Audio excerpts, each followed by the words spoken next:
Wholeness and balanced vibrations to everyone, and thank you for tuning in to another great episode of Astral Quest. Well, actually, we've had a couple previous episodes, and of course now today we're launching the full Astral Quest platform, and we're expecting a couple things. Get some of these cables out of the way. We're expecting a couple things, so we're not going to be able to broadcast on the level that we would completely like to, but we definitely have an excellent show lined up for you today. In fact, all week I've been really putting a vast amount of information together. There's been, of course, a major awakening in my life, and I just continuously expand, but I'm definitely at the end of this year with a very heavy message. And I'll say it's heavy because really you can see why nobody would really want to get up right away and do this. By the end of this conversation, you're going to see why there's just so much to this information that even trying to get your hands around it or your mind around it has been an extremely difficult task for most of humanity. And what that has left us in is a constant spiraling, life after life, of us not knowing what's going on. And how that really affects us also, people should understand, if your parents can't tell you the whole meaning to life and why we're here, this means that there was a disconnection there. And if their parents didn't tell them, that means there was a disconnection there, and so on and so forth. So this is called spiraling out of control because you have no one that you can really trust or really confide in, like you can do with your family members, to give you information, and then you can know that they're telling you the truth. So remember, there's more to it with when your family gives you information about spiritual knowledge. You trust them because it's your family member. So if someone else, like a priest from another tribe, or maybe a person that's speaking in the modern sector, comes in and attempts to tell you something about spirituality, of course what has to be dealt with at that point is whether you believe them or not. And I do want to tell everyone just right off the bat, with today's show, we are using new equipment. So if there's any technical difficulties, we do have a clear copy of this show actually being recorded today. So what that means is that you actually have the ability to get what would be 720p copy of today's show with the audio and the videos included. So as we work through this and I get more used to using this platform, of course things will smooth out, but today it'll be our first time. So we're just kind of going through this and getting acclimated with the equipment. So let me first really briefly get some things loaded here, and that's really what I'll have to do. I'll have to load a couple reels today, and the reason is that I've lined up today's show so that it can have everything that you need, but it's only spanned out in what appears to be 10 minutes worth of pictures. And so what I'll have to do is I'll have to click through those pictures and show you them. Eventually, when we get the final piece of one of the final pieces of equipment here, you won't see me clicking and transitioning and things. But actually, that'll help us today because there's certain things that I'll need to point out. And I'm only using a mouse, and I'll remember that in the future to increase the mouse size. But there's a couple things that I have to point out in the pictures that I'm going to be showing. And but we're definitely going to be getting into this a lot more and following this entire thing. So let us take a moment to just take a breath. I said I was going to do that today because, you know, we rush into these shows, or at least I'm rushing. I've got up at least, or I had at least 4 hours to prep today alone for the show, just getting all this stuff lined up. And it's just amazing, not only how time consuming it is to get all the information together, but how you run into these little small quirks and technical difficulties as you're doing it.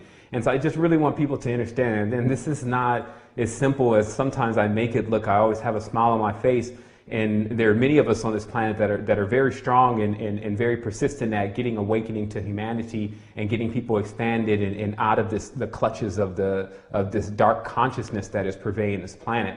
But in that, of course, there's all of this turbulence at times that you have to fly through. You have to have a lot of persistence to actually get a degree of information together and put in the right chronological order that's really going to assist people. So let me just look through this really briefly here, because like I said, I wanted to take this first part of today's show and allow people to just take a break from everything they've been doing. They may have just rushed in and got the keys and turned it on, didn't want to miss any part of it. Or some people may be, of course, catching it later, and they just got out of a scenario, so they're like, oh, let me just turn this on and see what this guy's saying. So to prevent like the overload of stress and which leads to misunderstandings, I really wanted to start off first with giving us just a little clip. Here is some water. Let me get that in there for you.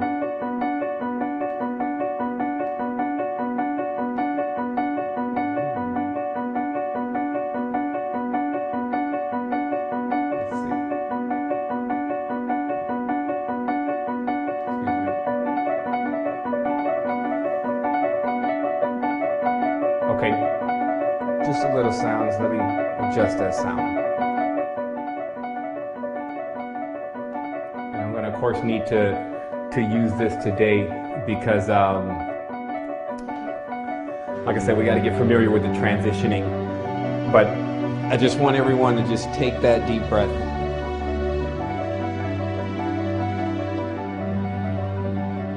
And just remember, like, what this whole planet used to be like before we even started getting into the war and the bickering, and exactly how much we really had that was a gift to us. And if you've ever just looked into nature a few times, you'll see that there's things there that just really, really move you to seeing the beauty and the complexity.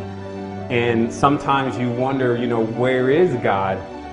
And if God could create something so beautiful, then why would he let this world, you know, go to the level that it's gone now?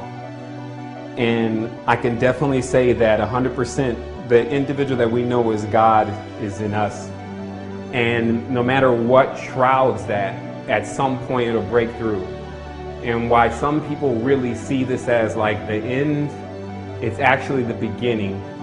And they're just continuing to want to play the end period over and over again. And that's something that we're not going to let happen this time. It's like within all of this, we really have to see that it's up to us to guide and control the humanity's direction and steer it with responsibility into the proper directions, knowing how responsibility increases you, how it makes you more aware, how it makes you feel more alive. Every time that you wake up and you have a plethora of things to do, how it really just, that you want to do, that it really moves you to experiencing what is really called life, which is not the lie that they're trying to make it now. So I just want everyone to know that. We're just going to go ahead and, like I said, take that breath, and then we're going to get right into seeing exactly what's been going on here on the planet, especially now. All right, so hopefully everyone enjoyed that. I know that was something that we generally don't do. We generally go right into explaining the conversation and talking about exactly what's going on in the matrix, etc. By the way, here's another camera shot too for anyone who wants to see what's in the studio. We do have the frequency generators and the frequency devices here. Here's of course some tuning forks. If you ever want to know what those things are in the hands of those gods in Egypt and in different areas of the esoteric art, it's different devices that can ring out vibration like that. Because in a reality that is full of nothing but vibrations, if you can move vibrations around and metamorphosize vibrations, then you can keep yourself surrounded in a field based on the frequency that you've already identified as the frequency that you wish to be on. And that's a very important thing, because our vibratory frequency, what we take in, is so important. What we take in actually even creates portals inside of us.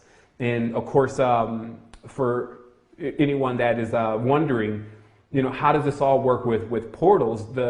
In the Eucharist, which is actually where the Savior Jesus says, "Eat my flesh, drink of my blood, and you become a part of me," etc. You have to understand that all animals have a Eucharist, just as Jesus was a fish, and he's saying to basically eat the fish, and I will have a portal to you. It's the same thing in the ancient traditions with the aurochs. The aurochs had a Eucharist themselves. They eat the beef, and we have a portal to you. So that is also the biggest knowledge that has ever been available here to me, is that you are what you eat. So if you do choose to eat certain meats, somebody asked me the other day on Facebook, they said, is there any kind of meat that I can eat, like whether it's good stock or like organic meat that I've raised myself? And I said, because at this point I've said it already too many times about staying away from the meat. I said, ask the animals. See what they say about it. Like, see what they say about you eating them. And as the ancient teachers say, if it runs from you, don't eat it. We put here for you, but by your brothers who are the trees, you share this relationship with them, this grain and this grass and this fruits and all of that. And with all of that, man can and woman can suffice. And of course, there is the king who's called MLK or Molech, which is actually abbreviation for milk in the physical reality. So there is also the milk, which you could use, or which is like the beginning to use meat. Because you then use the milk to make cheese, and then you make, the cow's milk, and you drink this, and then, it starts to lead to the lactose situation in the body, the high levels of acidic situation in the body. Of course, a lot of mucus basically the body starts to clog up, and this begins to make the human dense. And then as they begin to become more dense and dense, then they'll even attempt to eat the cow that they once only used, or the goat that they once only used for cheese and meat. And then of course you have to pay the recompense cheese and milk. And then you have to pay the recompense from the universe. So how this whole thing is being run now is that our conflicts and our consumption of other entities is causing us to be here. And when I say here, I don't just mean the physical reality. I'm actually talking about a vibratory frequency and consciousness, because some people have this idea that they're going to be leaving the planet once they raise into a vibrational frequency that's high enough. And that's kind of called death. But the reality is that we have vehicles that can accept such high levels of frequency, and we could be on such a high level, but we would still be in a physical body. We would be able to mold it and shape it as we please. You would have full control over the beast, as the esoteric knowledge says. But you would not be confined to it. So I want you to see that today, that you get this major understanding, because the images that are necessary to convey the message are actually available. And that's important. So let's get ready to get into this. I think I've done enough blabbing. Everyone knows that I'm not really too big on the just having convenient conversations and things. I normally like to get right into working on what we have in store, because some people are waiting for that like ASAP. Like, people are dealing with situations right now that are already so far out of control that it literally becomes something that, excuse me here, let me shut down just a couple networks here. It becomes something that there's a desperation, and that's also where many people have looked into spirituality through desperation. They're like, man, I need a solution for this problem like ASAP, and I'm willing to get that solution anywhere. And then this, of course, leads also to spiritual problems. So, of course, now we have to run the full gamut on the entire development of mankind, which, of course, is the topic of the show, which is demigods, angels, and activated humans. So, of course, this is the first Astral Quest episode, and I'm excited to be here. So let us begin. It'd be nice if we had some theme music to each of these pictures. Okay, there's something that takes place in all the holy books. It's called a war. Whether it's the Bhagavad Gita, whether it's the Bible, whether it's the Quran, there appears to be clearly a war going on. It's chaos. So when you open up your spiritual connection in this world right now, you actually open it up to a battlefield. And I believe personally that because that is the entry into spiritual knowledge, and that is the tree of good and evil, that spiritual knowledge attempts to give you a fully expanded timeline in history and symbolism attached of what our spirituality has been. So it looks like our spirituality has been a war, if you didn't notice. And I just remember that in some of the more the older books, what it says is that once this war begins to take place, then it actually allows humans to become portals for energies that were removed off this planet a long time ago. As long as everyone here is in this symbiotic relationship and understands their position, there never enters something else that attempts to move the entire thing around. So basically, when you're all connected and you're all working in unison, then there is nothing that can come against you. But when you start to divide, you actually come against yourself. That's how it really works first, because everything takes place on the spiritual and internal level before it takes place in the physical reality. So let us stop looking at these physical wars and start asking ourselves about the war going on inside of us. Between these two different sides, one is obviously flesh and the other one is obviously the spirit, trying to gain control over one another. Not allowing each other to sharpen each other anymore, but to actually use the sharpening tool, which is the sword, to slay each other with. Now, if you understand, the sword is nicknamed the S word because it is a word that was used to cure things. That word brought into a physical reality does the exact opposite. It actually kills things. So that's the symbol of the sword. So what you have in history is I'll just go from the biblical text, Shem, Ham, and Japheth being told by their father Noah to not get into any quarrels once he leaves here. And that if they did, then they were going to bring back these men of renown, which was basically known as the ancient serpents. Now, the thing about the ancient serpents, first of all, you have to understand that they're bipedal because the curse that came to the serpents later on is it curse you down to the ground. Now you have no legs. But that's the new serpents. The ancient serpents were bipedal. They walked up on 2 feet. We're going to show you some of them today. So they say that basically don't get into quarrels and fights and wars and start slaying each other and hating each other and thinking, this area is mine and I didn't get the good area and I'm going to sell you off to someone else as soon as someone else gets here and I want to rid myself of them, get away from my family. You see, that's actually what creates the chaos and the confusion. So before people begin to complain now in the future, especially after they hear this program, heavily think about whether you're in the real war where you're attempting to take and partake of these different sides that are volleying back and forth why our children are around and why things are precious to us are around. And then when a mistake is made, like a bomb is dropped on top of a school, then someone else suffers for someone using too much force and power trying to prove a point. Let me back this audio down a little bit. So where this actually leads us is it leads us to examining history from the standpoint of the conflict. Now, it's interesting because just as I mentioned to you, and let's get this picture going here, just as I mentioned to you that there obviously was a point where these energies actually arrived. Like conflict started to occur. As I talked about in another episode, we begin to use the holy languages to curse each other and fighting each other and backbiting. And then all of a sudden something came and showed up. Arrivals, they call it, from the sky. In cherubs, which are basically the ancient version of a UFO.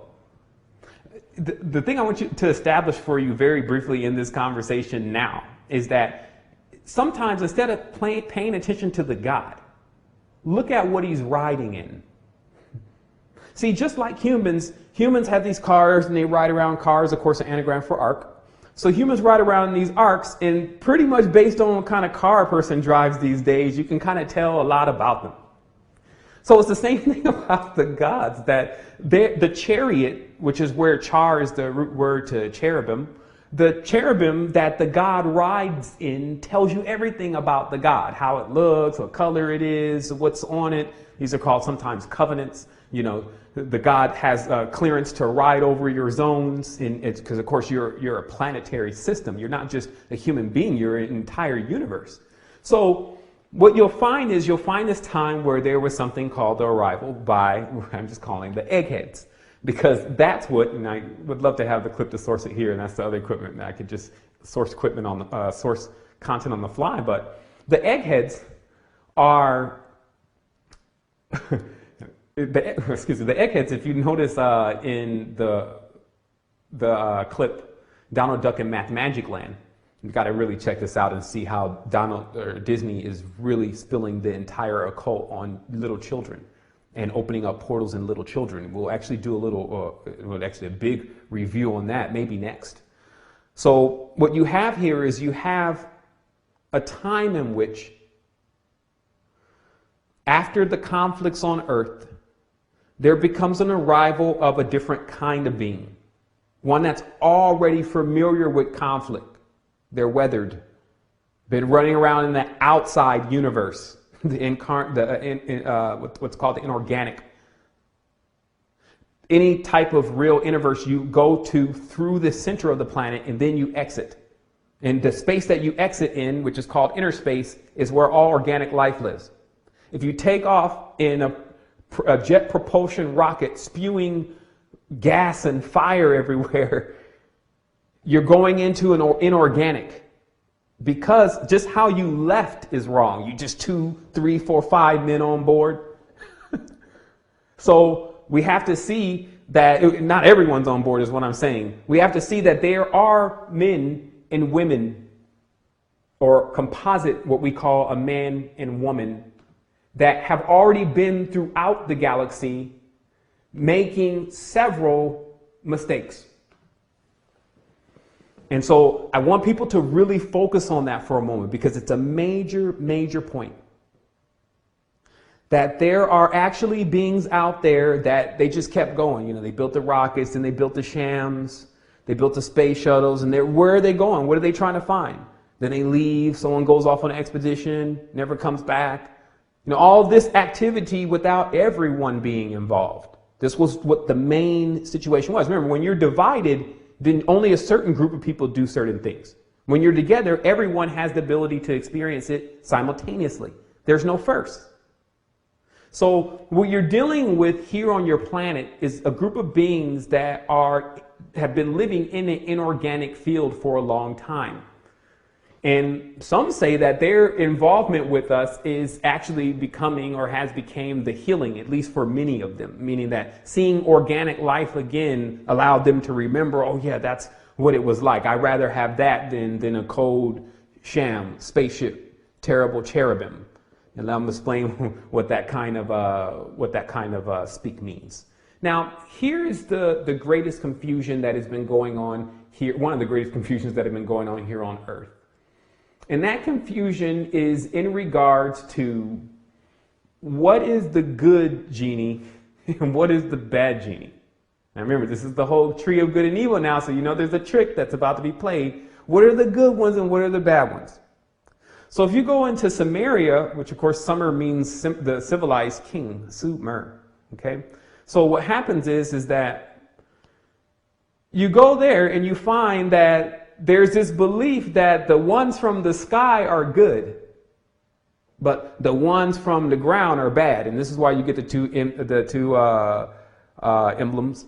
And then the author has mistakenly said the struggle between the good and the evil genius, or maybe he did do it correct enough for you to see that they're in duality.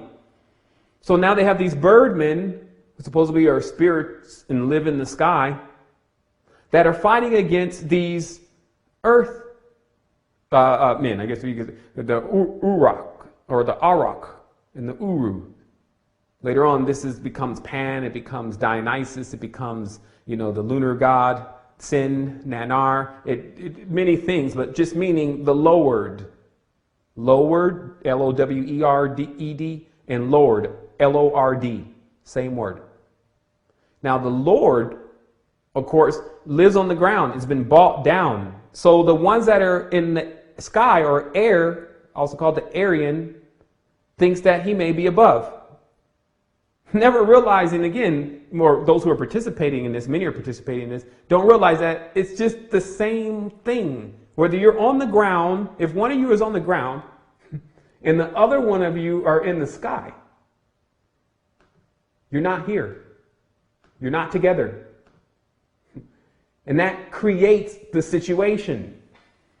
See, like this is what many people are not seeing still. They're not seeing that what creates the situation here on the planet is the division. So if we can take the larger forces and then compress them, like Dynamo Jack says, I take the good, excuse me, he said good, he said, I take one energy and then I take the other energy because there's two energies and I force them together. And then the body activates. So this means that you actually defeat the war within by making the sides come to a truce. It's like, well, there's bigger things, guys. You guys got to all get together now. And that's also what I'm here to tell the world is that, man, there's bigger stuff, man. We could be doing a lot of things, but unfortunately, someone keeps wanting to live in the past. Someone keeps wanting to practice even Goetia and necromancy, bringing spirits back from the past, bringing basically yourself from parts of the timeline of when you didn't fully understand how it works. And of course, because we live in like a smear of time, more so than just a tick, like a digital, then you have in different periods, even the animal, but more than anything, the essence of exactly what is taking place. And of course, I've sourced here a picture of the original Anunnaki. I should create a Facebook page, the original Anunnaki.com. Because what happens now, because everyone wants to become Anunnaki, now we have all of these different beings and people and, you know, cult societies and all sorts of stuff saying that they're the Anunnaki and in touch with the Anunnaki. But the reality is that the symbol was always of an owl or a night bird, because an owl being at night kind of goes against the entire Aryan system, because the Aryan system is solar, it hangs out during the day, it's eagles flying high in the sky, and then there's this bird that hangs out at night. So what this really allows us to see, of course, not only the symbolism we're seeing on the American dollar bill and all this stuff, but it allows us to see, and of course at the Bohemian Grove or Behemoth Grove out there with the owl statue, but you're able to see that you can follow history if you understand the symbolism. But we've gone through a time that even to speak of what I'm talking about now was heresy. If you said something about what was going on, you would get the sword. So how did we ever expect for us to have the knowledge before this point?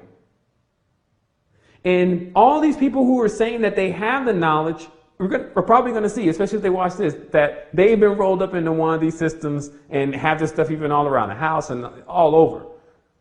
And basically entangled with it like a spider web, symbols and pentagrams all over the place. And, you know, it feels like after a while you're just being intruded on by symbolism. And there's a reason why.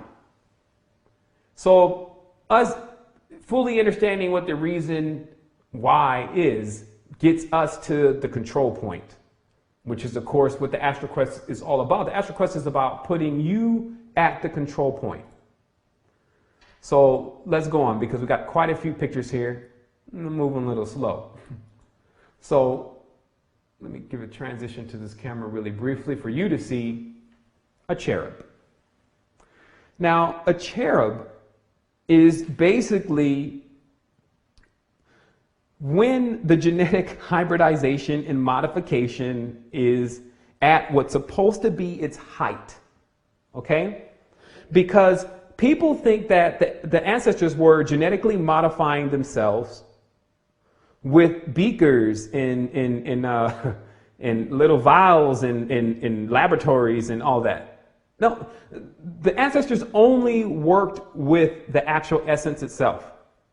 But remember, the ancestors had already been experimenting with so many things that when a group of them came, sometimes called the Nephilim, that, like I said in the beginning, the ones who came that had already been weathered about the reality, they were looking for things to keep blending themselves with and keep expanding themselves with. And so what you're looking at here in this image, which may seem like something that is mythical now, was actually in existence here. Possibly no longer than 5,000 years ago. And that many of these entities, because still having physical bodies always suffer physicality. They may live for 1,000 years, it may live for 2,000 years even, but it will pass off this plane. But that is not the last time that you'll hear about it, because it was actually on the spiritual plane before it got into the physical plane. So this is becomes the entire key to understanding all this illuminated knowledge that is being passed around, which is the evocation of many of these ancestral or primordial states of our consciousness. Now, all symbolism, such as you see Saturn or Set, which is the Set monster, as they would call it, or Set beast, are these kind of what were called cherubs that would wander around. Now, some of the giants were even able to tame these cherubs and would ride around on them also. Just like you see someone's got to have a horse. So let's put that in a regular tense. Someone's got to have a Mustang 5.0. But then somebody comes with a Ferrari. And those are both horses. So what you can see is that this whole riding around on something powerful was definitely going on with our ancestors. They wanted some horsepower under the hood. And they often equip these or use beings that were equipped with different things. Like they say the dragon is equipped with blowing fire. We don't see him too much anymore. They rode him to death. You see that there are armaments now with our Air Force. The carrier comes out and it has several different stingers and bombs attached with the glows of 1,000 suns. So all you watch through history is just the evolution of our destruction of each other. To remove yourself from that frequency, all you have to do is understand all is self. There is also much more to this, which is like repairing your mind, body, and soul. We get into that a lot. And this will also be our future episodes will be about repairing the mind, body, and soul, and how to raise higher than many of these low vibrational frequencies. Excuse me, I'm going back and forth between pictures here. But raise higher than many of these lower vibrational frequencies by doing simple things to our body, meaning all of this still cleansing and doing Ethereum, having Ethereum products running through you to make you more soluble. All of that is still something that you should gladly want to do when you really see the potential of what you could be doing. And of course, even more than that, the situation that we may find ourselves in. So let me go back here. And I do need to kind of get my mouse situation over here together. Okay, there we are. All right, so the other thing you need to understand is that to show you further, and because this is where I used to get always confused about where was man when these beings arrived, did these beings create man? That big question. You will see, if you really study the ancient knowledge closely, that man was already here. This is why also on this image, let's go back really briefly here. Let's see here. You'll see on this image, you'll see that there is already a man on the ground. And this, of course, is the worst way to look through images, but let's just go ahead and let it play. And then when I get to that image, I'll stop it. There it is. Okay. Here, right between and I have the mouse, hopefully you can see it, right between these two eggheads, there is a man standing here. They're taller, so it shows you that the average height of a man came up to about their leg, the top of their leg. So, but it shows you that man is already here. This is a major thing to see, is that man was more or less in a conflict with these beings, but highly outclassed. Man was running around here the same way that you see men run around here when you go into the pre-Columbian areas. When you go, or when you used to be able to go into Nubia and places like that, where when you see the man is just very attached to nature, knows everything about nature, and the animals and the plants and the trees, and just how to live and how to migrate. Not quantum physics. Quantum physics for them comes out in the dream world in an entirely different way.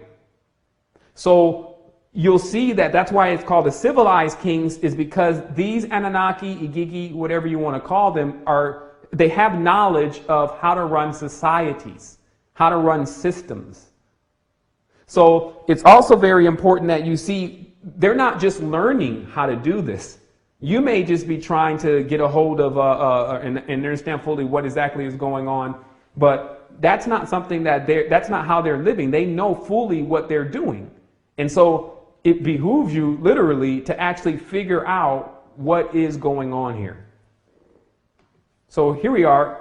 searching the picture again, you see that there are men here wrestling the animal-like beasts, but the animal-like beasts are standing upright, meaning that they're showing you that the men of the time were in a conflict with these beasts. And just so that you understand that these beasts are not to be considered like the same as cows and oxen and chicken and things that we have today, is down here on the right corner behind man, you see a small goat. They just want you to know that these are large beasts. So let's keep going. Because what we'll find is that these beasts also had another situation that they brought to earth, which was, of course, this type of stuff doesn't fly even in the outer universe, external universe. That there's like a police in the external universe too. And so the entities that actually arrived to do this to mankind were already being pursued. So what you find here also is the Aztec account of this story of when they say the first fathers, which as you can see, there's animal heads on the top of these totems, or top of these costumes, or customs, as I call it. And so the Aztec denote that there was an arrival also of these beings. And of course, the documentation on this says that there was 200 of them. So right now, we've only seen like 10. Nor do I have 200 pictures here to show you of different ones. And also to see the next level of this is that later on, or at least, in the beginning, that they could appear as they wanted. And this also plagues us today because sometimes when we're looking for the ancestor of our people, and then we find some powerful God that may have the same skin tone as us, we jump on that side. Never realizing, remember, this is an illusionist. This is an Anunnaki Illuminati. So it could be anything it wants to be. As they say, Jesus, when you looked at him, appeared to be anything that you needed to see. There's a scripture that says this. So it's a shapeshifter. Does everyone have shape-shifting capabilities, by the way? That's a serious question. Do people actually have the energy systems and the equipment and the understanding of the equipment to fully activate and shapeshift right off in front of people? No. So if there's one or two people around that can do that, just only one or two people, we have to look into everything. And your world, unfortunately, only documents only a few people, probably a handful of them, about 10, maybe even 7 of them, that have this high level of spiritual power and shapeshifting ability.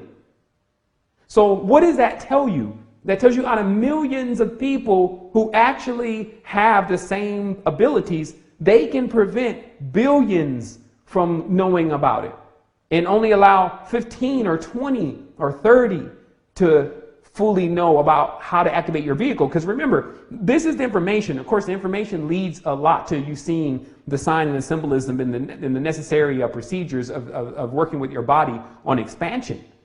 But don't get the conversation confused for the expansion. So, and the reason why I say that is that you have to put the time and the attention into actually seeing all of this and then feeling all of it. Like, yo, man, this is a little deep. Like, man, if this is really going on, I need to wake up, because if I'm wrong, then nothing's going to happen. I'm just going to be here right, like I am right now. But if he's right, then that means that I've been here for a long time doing the same thing. Even if I have a spiritual inclination and I know something about spiritual knowledge, this only says that I was in a spiritual atmosphere before.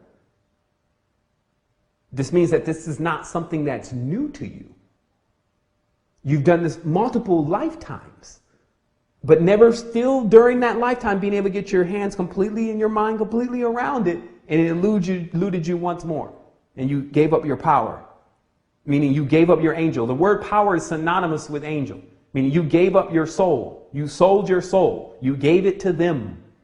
You see what I mean? Like, the words are very tricky, especially when we get caught in, oh, no, I didn't do that. And, oh, what if I'm damned for good? And that's all their belief structure. But still, selling your soul means to give up your power to something. And so that's what people have to see, if whether or not that they've been playing around with this quote unquote angel and God and whatever you want to call it next. And then that's caused a situation. The only thing that we need is each other. Like the only thing that we ever needed here was free for us. It was given to us. And what civilization actually brings is it brings all these things that we don't need. I'm sitting in here in the studio just to be able to broadcast to you the message of something that we should all just know. So let's go. This is Baal. Now, if you notice, we're in the Old Testament, which of course is full of a lot of confusion, which we'll definitely see here in a moment. There's a volley, a back and forth volley going on between Barack Obama and Mitt Romney. Excuse me, I'm sorry. Between Baal and Yahweh, okay? Yahweh, the Jehovah of the Christians, okay? Even though Jehovah is Baal, but we won't get into that until just a little bit, which you'll see that's obvious. Okay, so there are two now of these different beings that have landed that are actually in a quarrel with each other. But you'll find out that they always quarrel with each other. They actually fight with each other on what beasts they can master. Some call it the beast master. Some call it the Lord of beasts. Okay? So when humanity is confused for being a beast because of their activity and how they're fighting each other and how they act like they don't have any consciousness, then the Lord of beasts becomes their master. But there are more than one Lord of beasts, as you have already seen. In here in the symbolism, you see there's the fish symbolism. You see there's every single animal of nature. But the character that we're really honing in on, if you went and asked the individuals who are worshiping Sevan, they would swear to you that he was the only one. But then if you went over to the other side, you will find some of the same glisten motifs in another deity that swears that he's the only one. And this is called monotheism. Okay? Mono happens to be an anagram for the word moon. And what moontheism is that the moon is the only God. So you can find many religions that actually believe this, mainly one of them, and they carry a crescent moon as their symbol, but then the crescent moon has to be that horn, because there's a belief that one planet says, I'm the only one. I'm the refractor of all other lights. You have to come through me unless you, in order to get to them. See, if it's not, you have to, some say you have to go through the Father to get to the Son. It's really, you could see how they're switching it completely around, where the individual puts their energy into something to attempt to go to something. But it's all external. You are what's in the inside. So once you look out and you go to a Lord and a God and all these different words that we've created now for it, this is the first road to error. Now we have to go down the road of error and show how many are lost down this road, where these kind of entities, as I said, there are ones that are arrived, still running around external worlds trying to figure out where they're going to get a womb from. They come and they start divvying the place up, dividing things. And this is why they say Marduk divided Tiamat. And this is why they say Shem, Ham, and Japheth cast lots, and certain parts of lands were given to them. Who said that they can divide the land? The land is free. Did not they get it for free? So this starts to show you that this is where the division begins. You divide the land, you divide man. You divide the animals. Division also leads to deactivation, by the way. I'm sure most people are familiar with how the poles of our body can actually short circuit when you go into heavy levels of duality and conflict. So what you'll see here now is you'll see that the lords of your world, and that's why I said there's always so much stuff that I have to deal with before I have one of these conversations with everyone. And it's because some of their angels are actually strong, while some of us are way stronger. That's what you have to see, that I'm not just here as just a man. I'm not the body. But when there is heresy, injustice, unbalance, and things going on throughout the universe and interverse, that's when I show up. There are many people that are in this world right now that when they show up to these planets, it's to deal with these kind of beings. They're weak compared to us, but they will pick on the ones who don't know and the ones who are ignorant. And they will even attempt to actually go into a war, which is what they've been doing also for the last 2,000 to 3,000 years. We're mounting armaments and building more equipment to face the final conflict of when all their stuff melts. Meaning that the final conflict is when the shams, the original shams, get here, which people call space shuttles and all that. The real cherubims get here and start to actually raise the people's consciousness. And there's a lay down of arms because there's no arm. The weapons are non-functionable. That's when man and woman get the opportunity to connect themselves again with not having to work in a matrix all day when they should be spending time on the expanse of their soul. Those are times to come. Now, some are in this world to speed about those times, meaning to end the dominion. The dominion must end. For us to get to the next level, it's got to be over. So here's the thing. If you don't understand the symbolism, you miss the obvious. This is the crescent on the crest on Buckingham Palace, the front door. And some, if you look at this straight ahead, you miss it because you think that there's this huge crown in the middle of the crest. But that crown is actually on the top of the head of a horn god. If you see here, this is the crown. And I'm going to get a better mouse pointer next time we start. But this is the crown. And then down in the center is the beast. Okay, another one of those horn god Nephilim things. Just as you know, they worship Nimrod. Nimrod is Samaria. Samaria is what we just went through, just briefly. So they're doing it. So anytime the king of the land, or the king and queen, like you think queen, that's the Queen Elizabeth? You think she's the queen? No. Last time I checked, Ishtar was the queen here. You think that the king, what is his name, Philip or Henry or whatever his name, you think he's the king? No. Azazel is the king. And they work for these beings. They've already been subdued. They've already sold out. Several lifetimes. They bargained in lifetimes from space shuttles and time machine lifetimes. You see? So you have to really see that this is not a game. You're into something that is really, really gotten out of control. You have people around you that don't know the good mark anymore. I mean, they don't know how to gain balance anymore. They don't know where that position even is because something has taken them off of that position. So it's basically like if you don't know what's going on behind those palace doors, and a lot of people they complain about that because they don't know about what legislation and what all these political leaders are really doing because they make decisions and then they come out and they have us vote on a couple things, like basically the last decisions that they came to of one or the other, which are really the same thing.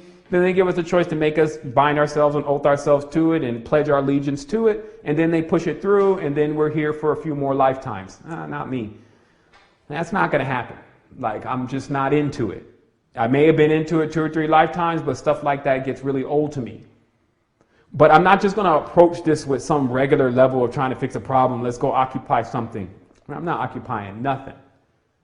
What I'm going to do is I'm going to expand my oversoul and figure out where I put my ship to deal with this situation. It sounds fun, and that's why it's an Astral Quest. And I'm very serious. But the fact is that people have to see that there's a step-by-step process to a full awakening.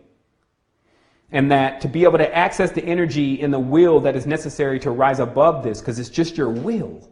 Like your will has been broken. People have to see that you've been bombarded by elf. I'll get into that later, but the elf star or the elven star or elves is another race of beings that reside on the astral plane. So it is right to say to use an elf wave or a low frequency elf wave, because this is the same way that even the God Jehovah would go and produce lying spirits in the mouths of prophets. If you go look at the Bible, God actually lets a spirit of lying go into speaking through another person's mouth. That's when people have to start really seeing what you're dealing with. But how is it done? It's done through an elf. An elf is a spirit or a wave, a vibration or a frequency that has a consciousness attached to it. So when you're playing around with the elves in Santa Claus, you may get left behind for real. So let's keep going through this. I like today's show. I like having the pictures. It really helps. So what you see here is this is how they depict the kingdom. It's funny because it's like you're in the bed with your wife and then there's a goat in the middle. Like you have to realize that these people are worshiping the goat god. The goat god has 1,000 names at least. So we're not even going to get into just naming all the names of this entity today. But what you'll see is just, again, pictures that people don't have and never get, but to see that there's an affiliation. Now, down here, you'll see a child being bought. Now, this is, of course, the same concept of Moloch. Now, this seems very confusing to people because they wonder if the ancestors were just only wholly sacrificing their children. Of course, they were doing that too. But there's another sacrifice that you can do of a child, which is to give your child to the system. To let the school just have them every day. You can homeschool them. To put your child and sprinkle them, which is to the rain god. To baptize them to Mar and the ocean god. To pass them through fire to, Yod or Jah, the fire god. So people are bequeathing their children to these gods all the time that they're not paying attention to what their child is doing. That's a sacrifice. Because that's going to cost. And we've seen it cost us. We've seen our entire generation, actually not just generation, but generations. We've seen entire generations fall by the wayside. We now see children in Gaza. We see all over the world children that are just have no parents. They're starving to death while UN pretends that they're going to go do something. Knowing darn well that the Theosophical Society. Like the information is not even that long ago for us to say that we have forgotten. So we need to start saying maybe that you feel like you can't do anything about it, so that you can get to the point where you actually can. See, people have to get to the certain points first, which is, you realize the armaments in the hierarchy. You're like, man, that ladder's pretty high. In order for me to knock it down, I'm going to need to be all the way on top. Well, let me get to climbing then. See, you don't just say, oh, it's too immense. Never give up on yourself. And that's what I'm saying. It has a lot to do with the will. So when your will gets back, then that's when you come through with the power and the force necessary to understand your position and removing the parasite or the paradise. So you have to realize that because God was in paradise already, that meant that humans had to get there. This is what the king or the Khan does. Makes everyone believe that they are here to live in paradise while you're here to hope that you can do it your next life. And maybe, if the Lord doesn't hit you with the conviction of something that you've already done and you get more time, then maybe you'll get a chance to bask in the glow of the God for a moment and stand by the pool and be bored. You see, people are not getting it. It's like, if you are in this this situation where you're depending on something to do everything for you, then this leaves you forever dependent.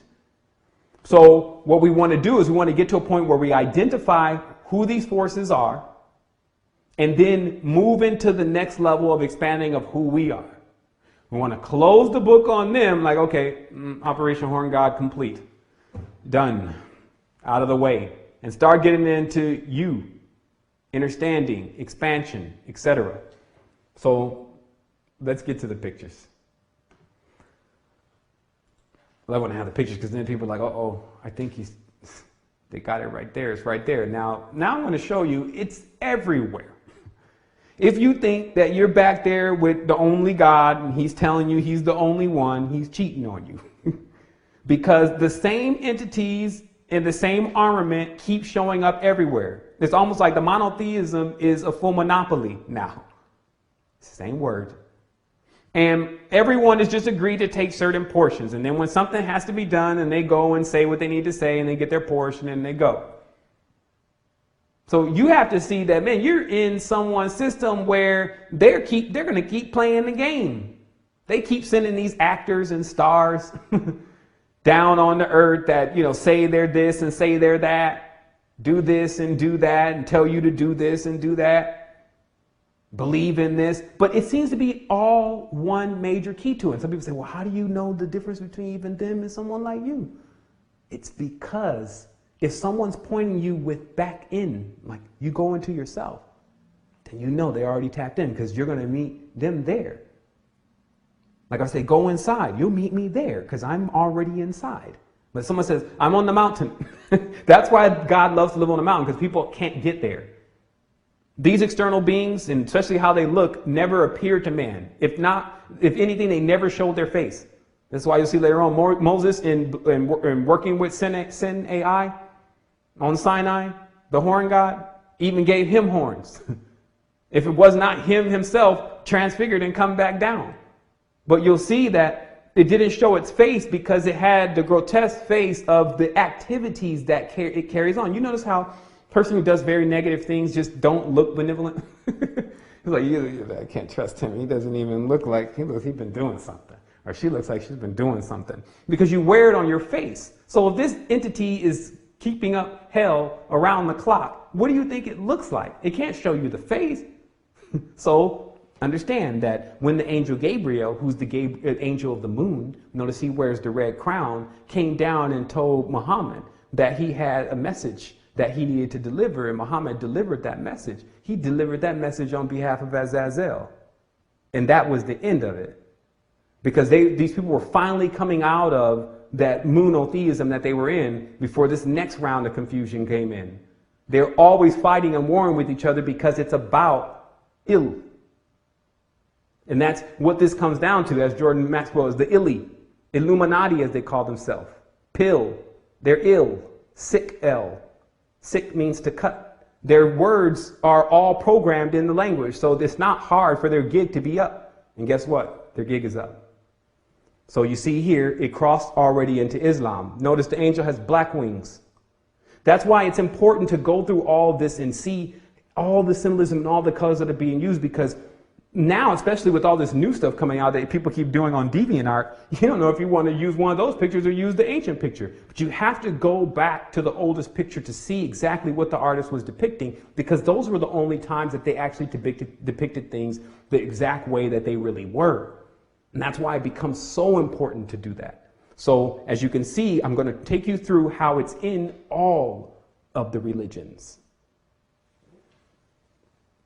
Got another image here. People wouldn't even suspect it.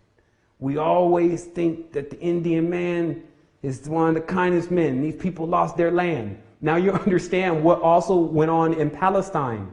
When you play around with this deity, it gives you the ability to be attacked by other individuals in the hierarchy that are higher than the one that has you under control. So when they were running around with the horns on the head and just saying it was all about the buffalo in the history book, but it was more than a buffalo. It was about the god of the forest.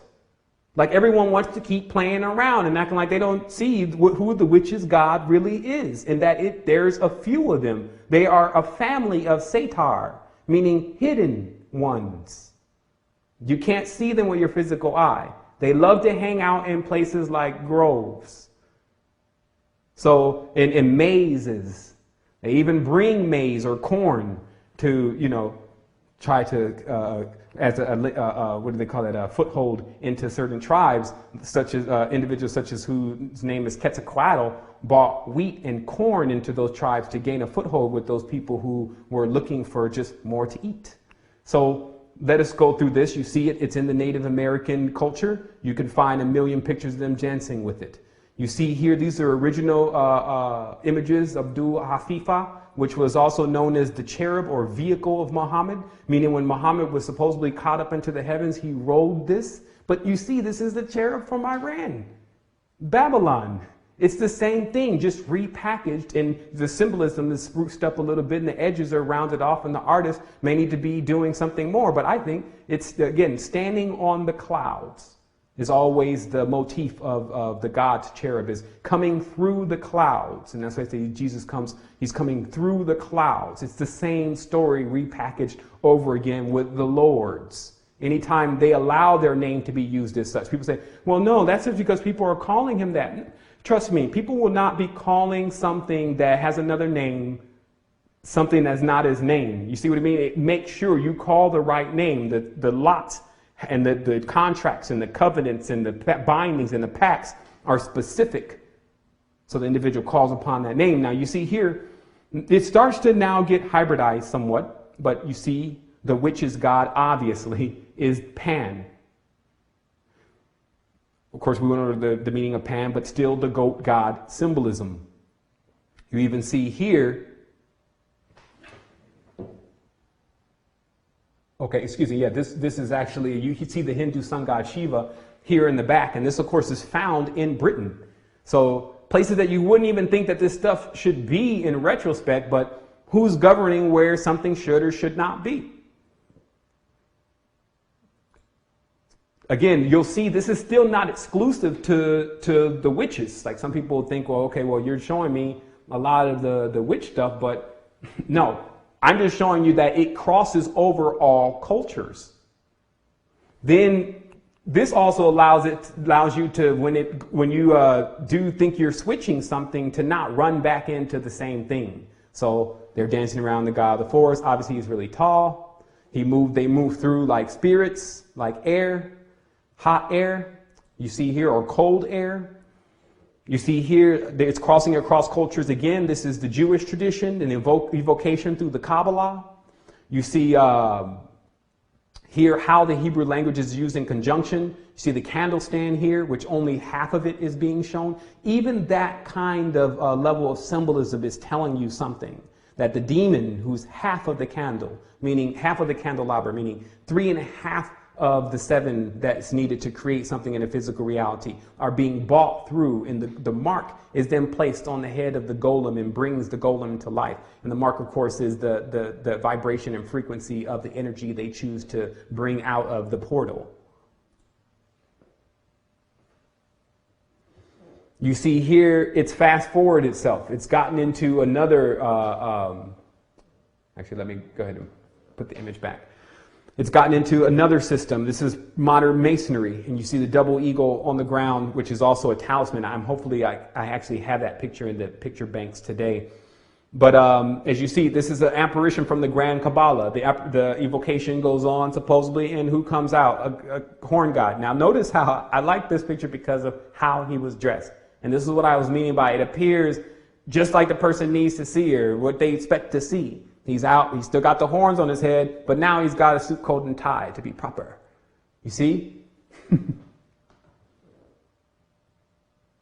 Okay, so let's go through a couple more images here. Now we're back in Samaria. Some area. Or let's say some Aryans.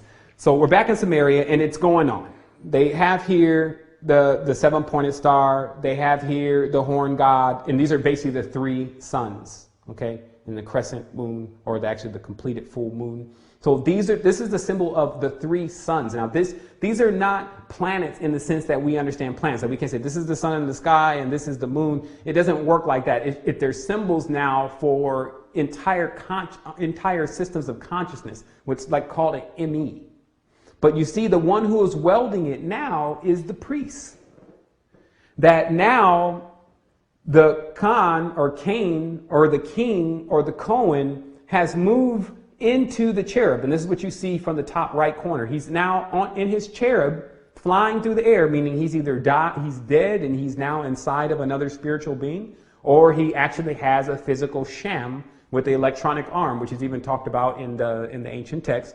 And he's riding around. And who's in charge of what's supposed to be happening is the priest, who is in an enclosure, meaning already in a lowered state of consciousness, but with the vibration rod that is necessary for pushing out these kind of energies. Then you see him go further into the sacrifice, and the animal being sacrificed is a goat. Then, of course, on the top, a crescent moon. So it's very specific in the Sumerian about what. And these deities that existed in this time were very specific about what exactly the adherents needed to do in order to make sure that they were sufficed properly and taken care of properly. People became slaves to these Khans. And that's why it's also important to see that, and I actually had a note here, but I was going to go to it, but let me see. But it's important to see that the entire slavery concept of what has happened here on this planet comes from these energies, because no one wants to be equal. Everyone wants to divide. Everyone wants more, and one wants to say they're higher than another. And so when there's one who doesn't have the energy, or doesn't have a king, or doesn't have someone to follow behind that can do that for them, then they end up becoming a slave. This is what's been going on for thousands of years. So you'll find that some of these kings led their people, like here's the papacy, he's the Pope, this is what's inside of Ratzinger and why he looks so crazy. But they will lead their people, the Holy Romans, the ancient Romans that are inside, the Jesuits, and they will start tiering how much they care about everyone else. Like they may then back the British Empire. And then as it goes down into Africa and things, those are if we can, if it's in our interest. So remember, they protect those who are in their interest more than the ones that have already joined their team and are just on one of those low rungs. So this is not something that you should see the images today and then think that you're going to go and have a good time and get yourself involved in something like this and just be silly and loop yourself. There's no getting to the top. When a person joins these organizations, they are actually becoming parts of the base pyramid because it's all hierarchy. This would be like for you to go right to the top, because this same hierarchy is very similar to this kind of hierarchy is very similar to the military. For you to go to the top would be just like you coming in as a private and all of a sudden you made general that lifetime. Notice how general has 5 pentagrams, 5-pointed stars. It's 5 hammers, 5 lifetimes, 5 circles to get to that level and consistently being able to stay as a killer through 5 lifetimes. You see what I mean? So this is how it is. So why not find another route? Meaning that find something else to do beside hanging around with dark, ignorant things. So here we go again. We find that in the Roman culture, Pan is depicted once again horned and with the feet. It's the same stuff. They say redundancy sometimes teaches people. Here we are in Egypt now. Apis. You can understand the composite of the names because, of course, these are war gods, by the way. So the war god always had a wife that was a warrior goddess. So every war god had a warrior goddess. So this is how they also got the women caught up into this, which we'll show in images here in a moment, was because there was still a goddess. So if the woman didn't want to actually worship a god because she still had the problem with her husband or whatever, then there was the goddess that she would go serve. But the goddess was always the wife of this major being. Now, here's another thing about this particular club of beings. They generally work by specific call signs, and then everything is divided later, meaning that the monotheistic symbols are redundant. So there may be different entities that are involved, but they all use the same symbolism.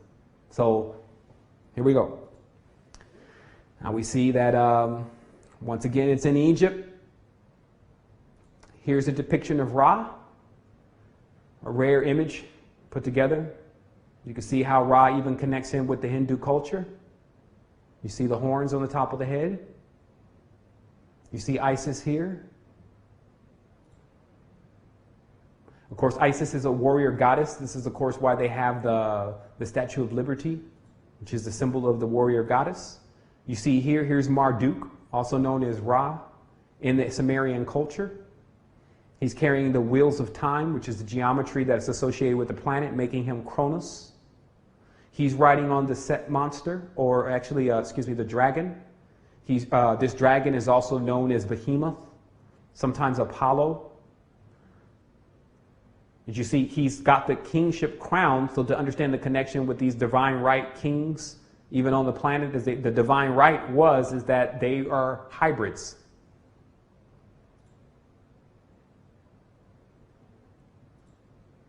Some people think hybrid is better, by the way. You have to understand that the more diluted something becomes with confusion, it doesn't make it better. That's very easy to see. Here's Mithra, which is the ancient rites. Now notice the wings. The drawing is getting a little bit less because they have to strike a coin now. Little side note on coins. Like I said before, if you want to follow the energies or the gods throughout time, all you have to do is follow the money. Notice how even today, all of our currency is generally either a circle or a rectangle. Now, a rectangle, of course, is phi, which is the pentagram. And then the circle is, of course, the coin, or the king, or the cane, or the khan. So we talked about before the 6 and the 5. which makes 11, and that gives us 11, 11. 11 on one side and 11 on the other. This is the soccer game and also the football game. And the football game, soccer game's on a rectangle field. So you see, this level of connection is geometric that is going on the planet. So I just wanted to give that as a side note, that you look at the money, it's circular all the time. So here we go on a coin, Mithras, which becomes the entire right of the system of the Jesuits. You see here L, like which many people are tempted to give all sorts of colors these days, but remember the L were really the Elohim. So there was more than one of them. They did not create man, they are evolvers.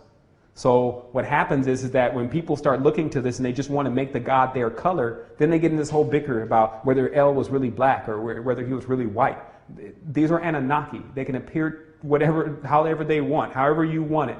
If you're going to give your energy to them, they'll show up in that form. So you see here,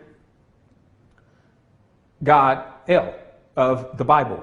Bible means two bulls. Two-bull Cain. Cain is a Khan, is a king. He struck this coin, which is the money throughout the land that, of course, oppresses everyone, makes them have to have a system where it tiers everyone, because the people who have the most money are, of course, on top, and the people who have no money are on the bottom. Tier is also a word, Tyree, by the way, if anyone wants to know why I keep using that. Here goes Mao. We'll go over to the Orient, because it's important to see that the same entity, because of having a cherubim, was like back you have a UFO right now and you're like traveling around through that while everyone else is using the planes. Back then, these beings had at least ships from the ocean that they could travel to a person's homeland and keep up ruckus fast. So again, Mao, which is the moon god in China. You see General Mao in China ruling the place until just recently, where there's a switch, but not really a switch. Here's Ramen. We've now crossed over into when the Sushians were migrating, where you get the word Isu, by the way, the Lord. So what happens here, you have Ramen, the god, the axe god, and as I said before, is known for cutting down family trees, warlike gods. And you see on the top of Ramen's head, there are horns. You see later on Zeus with the axe, same motif, Santa Claus motif, white beard. They'll come any way. Remember, it was just these group of people. They felt aristocracy. They felt like they were special and chosen. And then they bought into the whole thing only for their later demise. So we see here the axe god, Ramen, Ra, the ram. Ra's symbol, of course, is a ram. The ram is war. You see here a rufal, or a howling dervish, to show you it was going on. That could have been you with the axe in the hand, looking for someone to appease, looking for someone to slay to appease God. Notice how people feel like, especially now in the Islamic culture, that if they slay someone, then they have pleased God. Same thing in the Old Testament with Jehovah. If the children of Israel go and slay a tribe and knock down all their statues and raise their lands, then they please God. Man, people need to wake up. Keep going. Here we are, Zeus. Now, this is the shape-shifting thing I was talking about. What happens is that you see here, Zeus is being worshipped as a large serpent now. So he ceased to become this man with this axe in his hand, and he's now decided to become an Ophite. That picture I just showed you was actually the Gnostics worshipping Oph, which of course is their god, the Ophites. So you see the transition being made now that this god now wants to appear as a reptilian. And that's why you have to watch the evolution of the same thing, though. First horns, now I want to be reptile.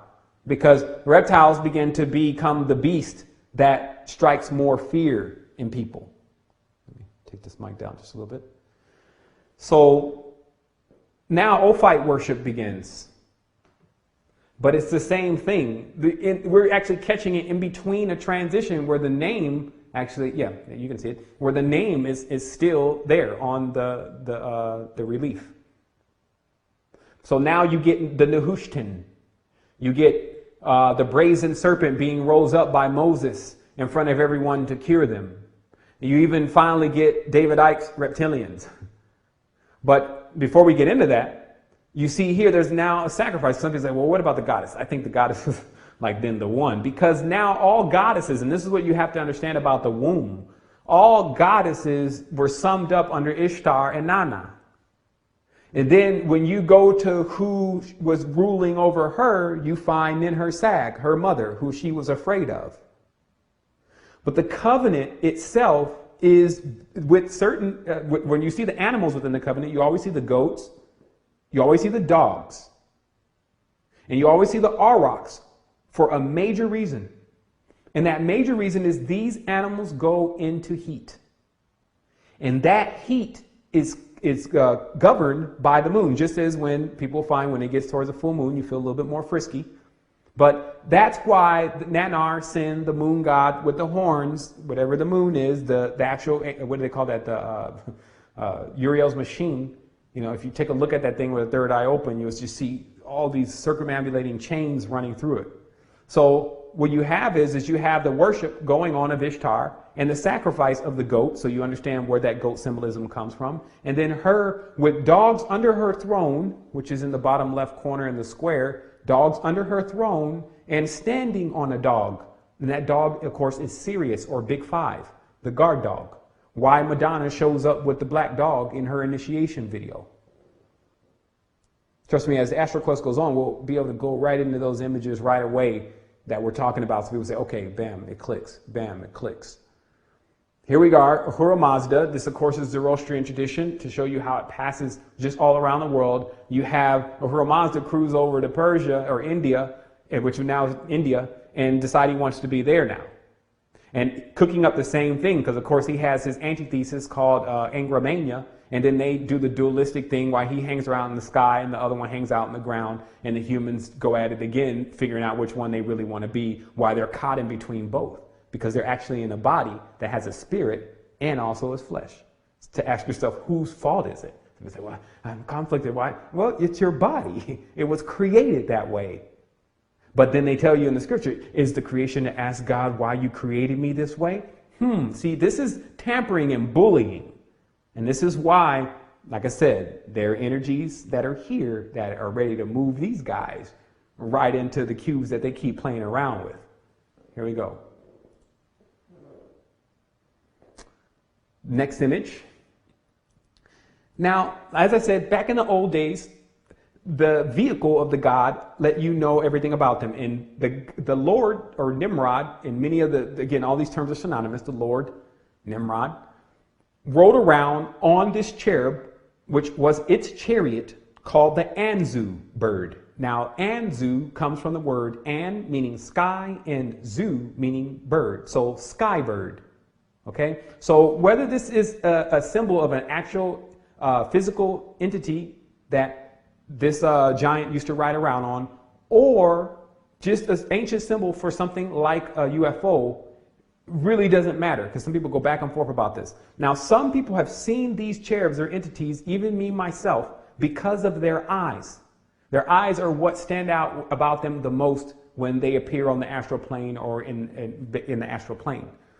And so it's something that I finally was able to crack, that what they're doing with the swastika, which is actually the gramion, the tetragrammion, is it creates or evokes 4 of these energies, which basically lift then a human being up into the presence of God. And this is why or quote unquote God. Okay, and this is why all the people in the Bible, the prophets and everyone, they always see these cherubim, because these are basically like God's taxi cabs. So let's keep going. And this is also why these cherubs are often sent to do things and God is not there. So there's some level of sentience to these beings. And here's another cherub. Some people have seen these birds fly out of the sky.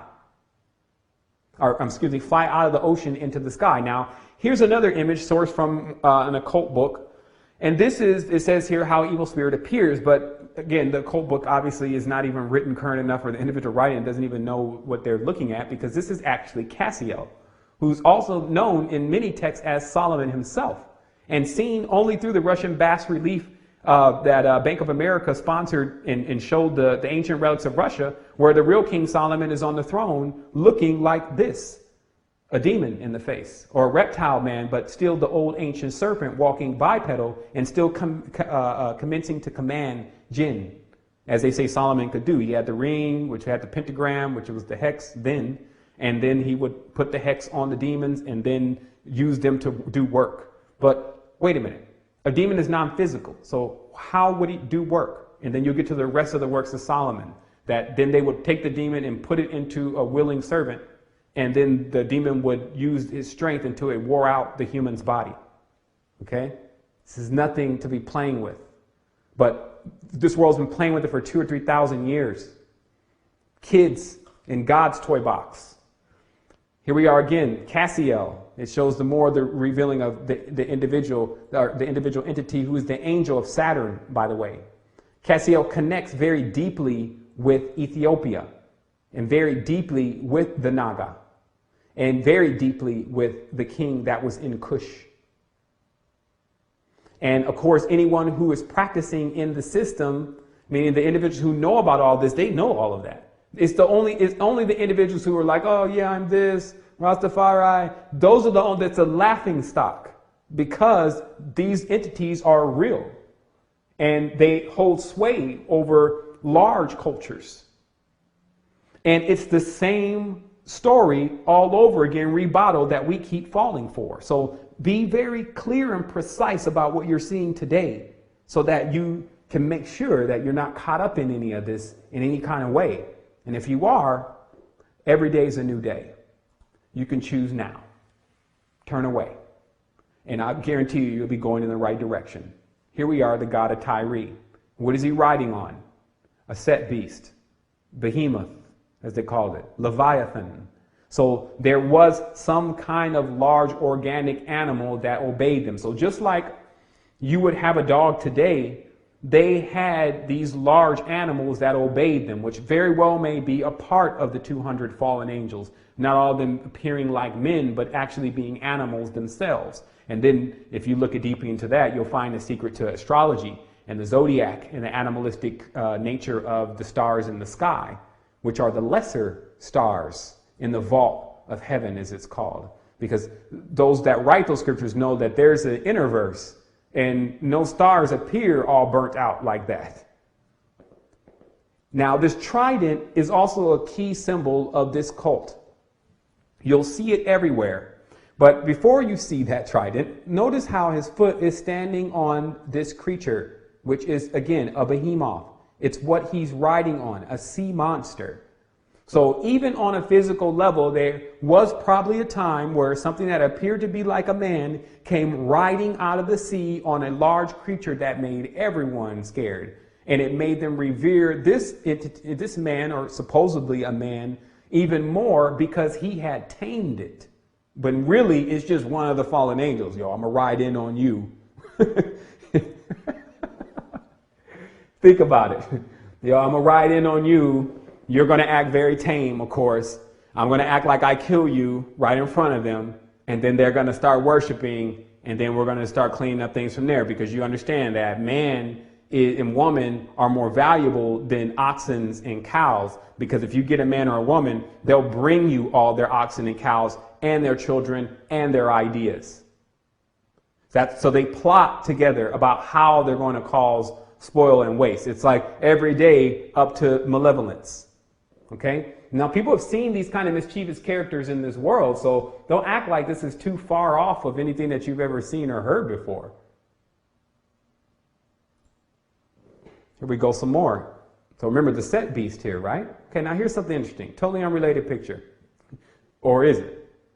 And this is how you can see how the symbolism crosses over, because, of course, this is Lex Tenebris, which is the entire focal point of many of the ancient arts, especially masonry, through the planet Venus.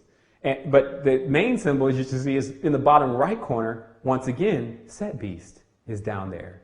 So then you understand that the angel will appear as anything, a beautiful woman, in full glory, looking like a warrior goddess. But on the book, you see it's a G. Of course, the G is 6, Gan, which is the family. That's the term for Gan, the family from the sky, but now on the ground. They missed the mark, which is what the symbol of G is, again, is the Ouroboros, but where the serpent does not ascend. Next picture here, you'll also see that now, this is the progression. And that's why I was saying, like, we're being had because we're working for them. And that's why I wanted to tell you earlier in this conversation that what the king is doing is feeding on the people. That's why they were calling them the shepherd kings. That the shepherd kings, and I did have that written down here. Let me see. Yeah. The shepherd kings. So yeah, the shepherd kings they feed on the flock. Yeah, here it is. The domesticator was the word I was looking for. That's why it also you start seeing now a confusion where there's a wrestling of the animalistic nature because it's a domesticator. It wants to break the animal's will. And then once that happens, then it starts to feed on the flock. The flock starts shearing them, taking their clothes and taking their fur and making clothes for them. Notice this. When they shear the sheep is cold. You got to grow the fur back and it shears them again. So who gets the uncomfort? The sheep. So you see how they're playing it. So now Dionysus, let me go back. Dionysus, who's Azazel, this is like the who's who of the horn gods. Okay, and that's why there's a crown on his head now, but what is a crown a symbol of? Horns. So some people think, oh, that's the benevolent king riding. Okay, yeah, they got you too. What a shame. It's the king. Now he's chilling. So maybe back in the old days, his ship could have been a physical ship. Some of them that said, oh, wait, now, because remember, you're probably dealing with the descendants now. Now the big ones are on the other realm, but the quote unquote child or descendant is now riding around in a real physical boat that he's built and with the wine and all the rest of what comes with it. So this is now, I want people to see there becomes, again, another evolution. As you go through time, which I'm taking you through, you see this slight tick every now and then of, oh, now we're in boats. See, now they're in spaceships, by the way. So all that what you see moving around out there is the great going and coming, as they call it. Meaning that they have the cherubim moving through Earth. So that way they watch Earth at all times. It goes and comes, as they say. See what we got coming up here next. All right, here's Moses. Now, Moses is a very unique story only because it's one of the most recent ones that we've just come off of.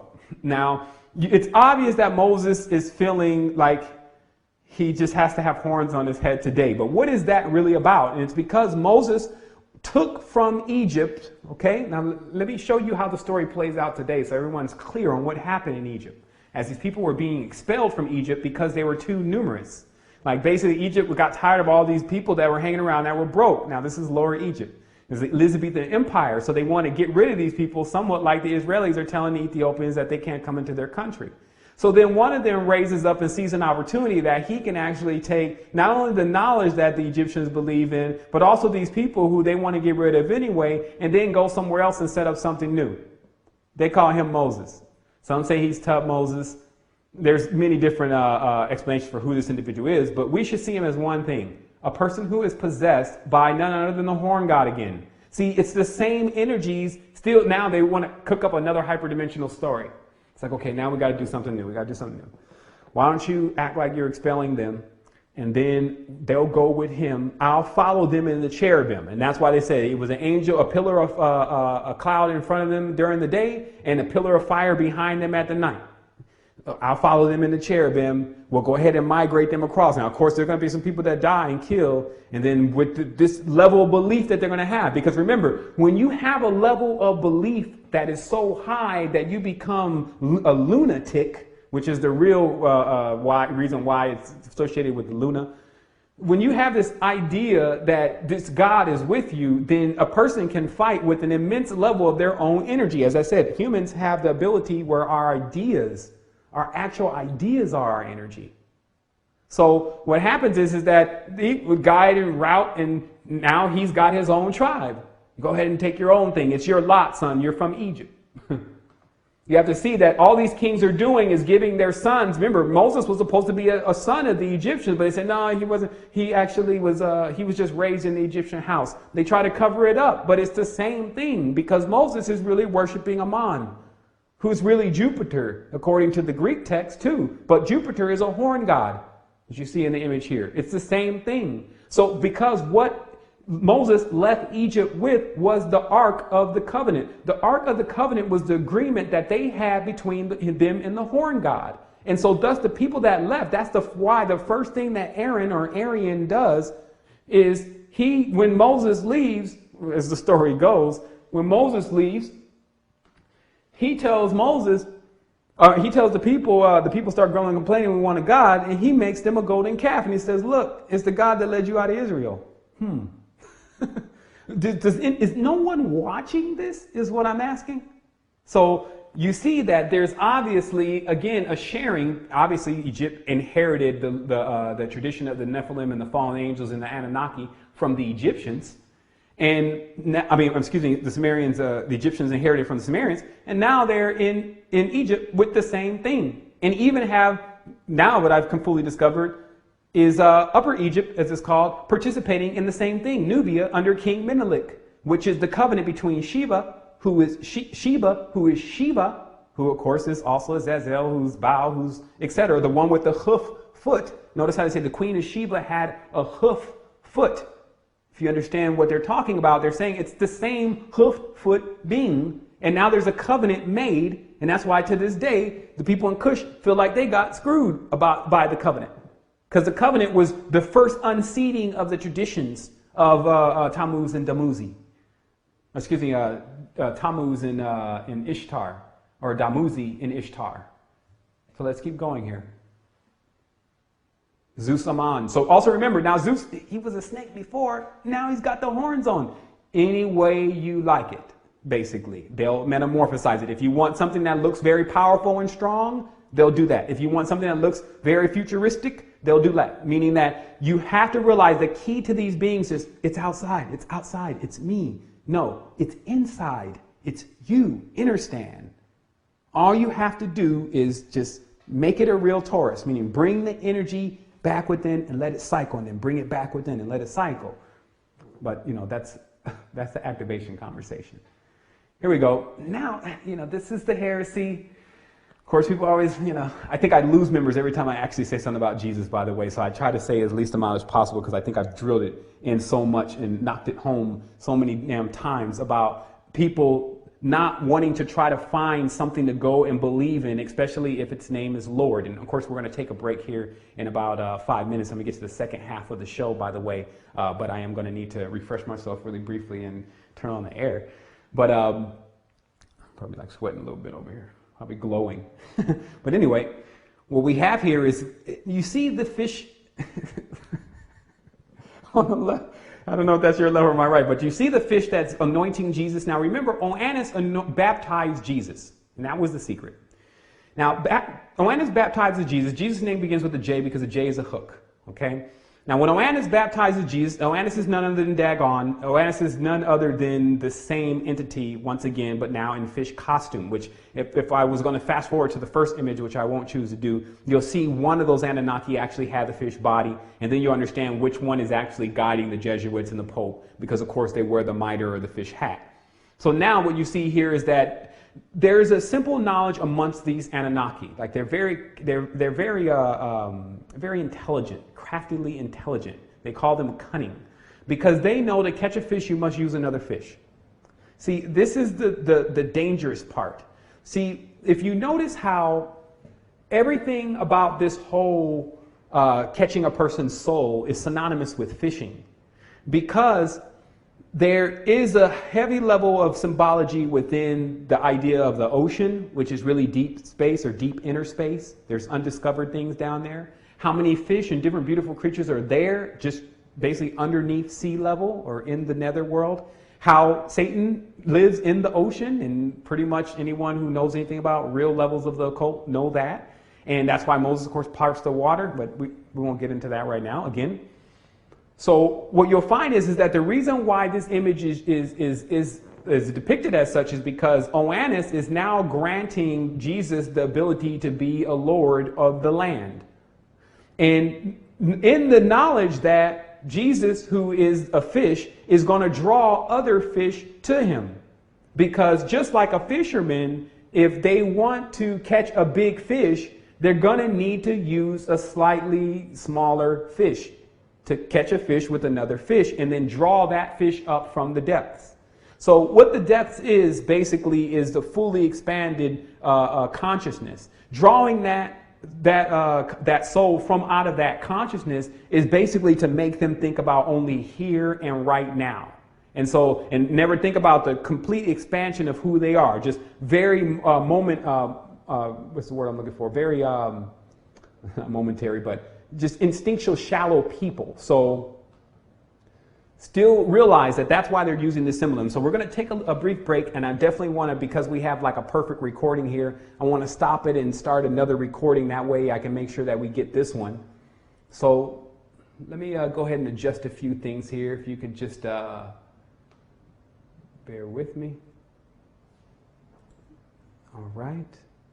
And like I said, you could see already, within about, I would say about 1 more month, 2 more months, the Astral Quest platform will be completely tuned.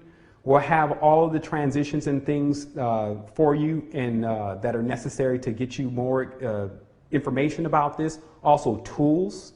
That's one of the major things that I would really like to contribute, especially after these kind of conversations, because once we drive this home really once and people get that, look, you don't have nothing coming out there if you're dealing with these kind of entities. You're going to have to do this on your own.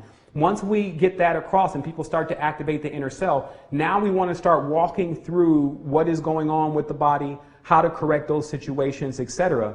Now, that's how I want to tell people, if you can, if you can and you're available for it, support. The more that we can expand into higher levels of this information where it becomes a lot more clear for everyone, then that is that increases the speed on us getting to a full level of understanding. So again, I always have trouble asking for assistance and things, but people need to understand, like, it's an extreme effort. Of course, I have a baby. I took no baby vacations, by the way. Some people take leave when they have a child.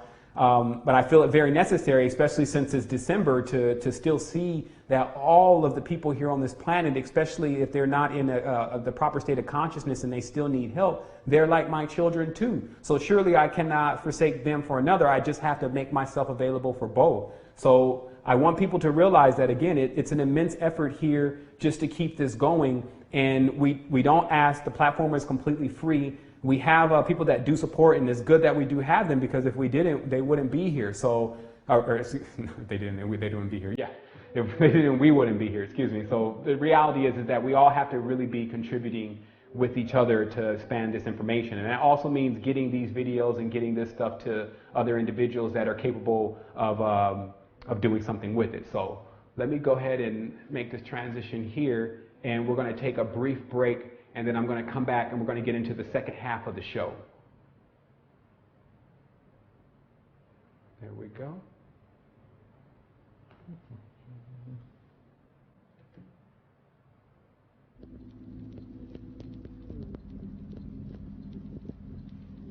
All right.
Okay, everyone, what we're going to do is we're going to go ahead and I'm just going to reset things one time. That way we can have a new recording, and that way I can stop the live stream recording for those that want to take a look at it and want to download it right away.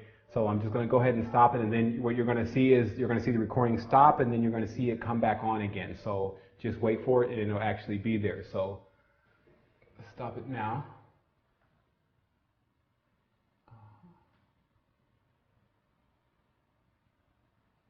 Did it looks like the audio and everything was great. So I also want to say we've had some rough shows for the last 2 weeks with connection issues and things of that nature. And so I was hoping to be able to broadcast to people consistently, because of course if I'm in the studio I start having audio problems, and then next thing you know I'm completely off the message, which it takes a lot of energy to actually be able to tune into. And so it's good that we actually have a platform now that I can use that's consistent, that we can get some consistent information going on, so people are seeing more of the information rather than my errors. So all right, so let's keep going with this. Let me go ahead and reload the reel, and we're going to get into the second half, which is going to be just as interesting, if not more interesting than the first half. And this, of course, is also how I see the new level of expansion for us and how we should get our information. Like, I just really believe that our instructors need to do a lot better with how they're conveying their message to us. And they also need to do a little bit better at making sure that they're not getting everyone caught up into things that, people caught up into things that they didn't even fully understand. And that's also what we're going to be talking about towards the end of this program, which is because this is also about activated humans, meaning that individuals who have activated their consciousness but also chose to use their consciousness in another way and become a tool for these entities that we've been pointing out today. So let me go ahead and get things started. All right. Okay, so where, of course, we left off with the fish thing. And so, again, we've identified the symbolism here, so let's go ahead and move on to the next picture. So now, what people have to realize is, as I said with the symbolism, to really drive this home here, is that you have to understand it's the pentagram and the hexagram and how those symbols are being used on the physical plane. Of course, we've already looked over that. You see these designs, although without straight edges, in nature. So the falsifier or the duplicator or the cloner will just copy off of what the organic life does. So you'll see the entire religious structures and the entire hierarchy of these energies that we're talking about arrayed as such.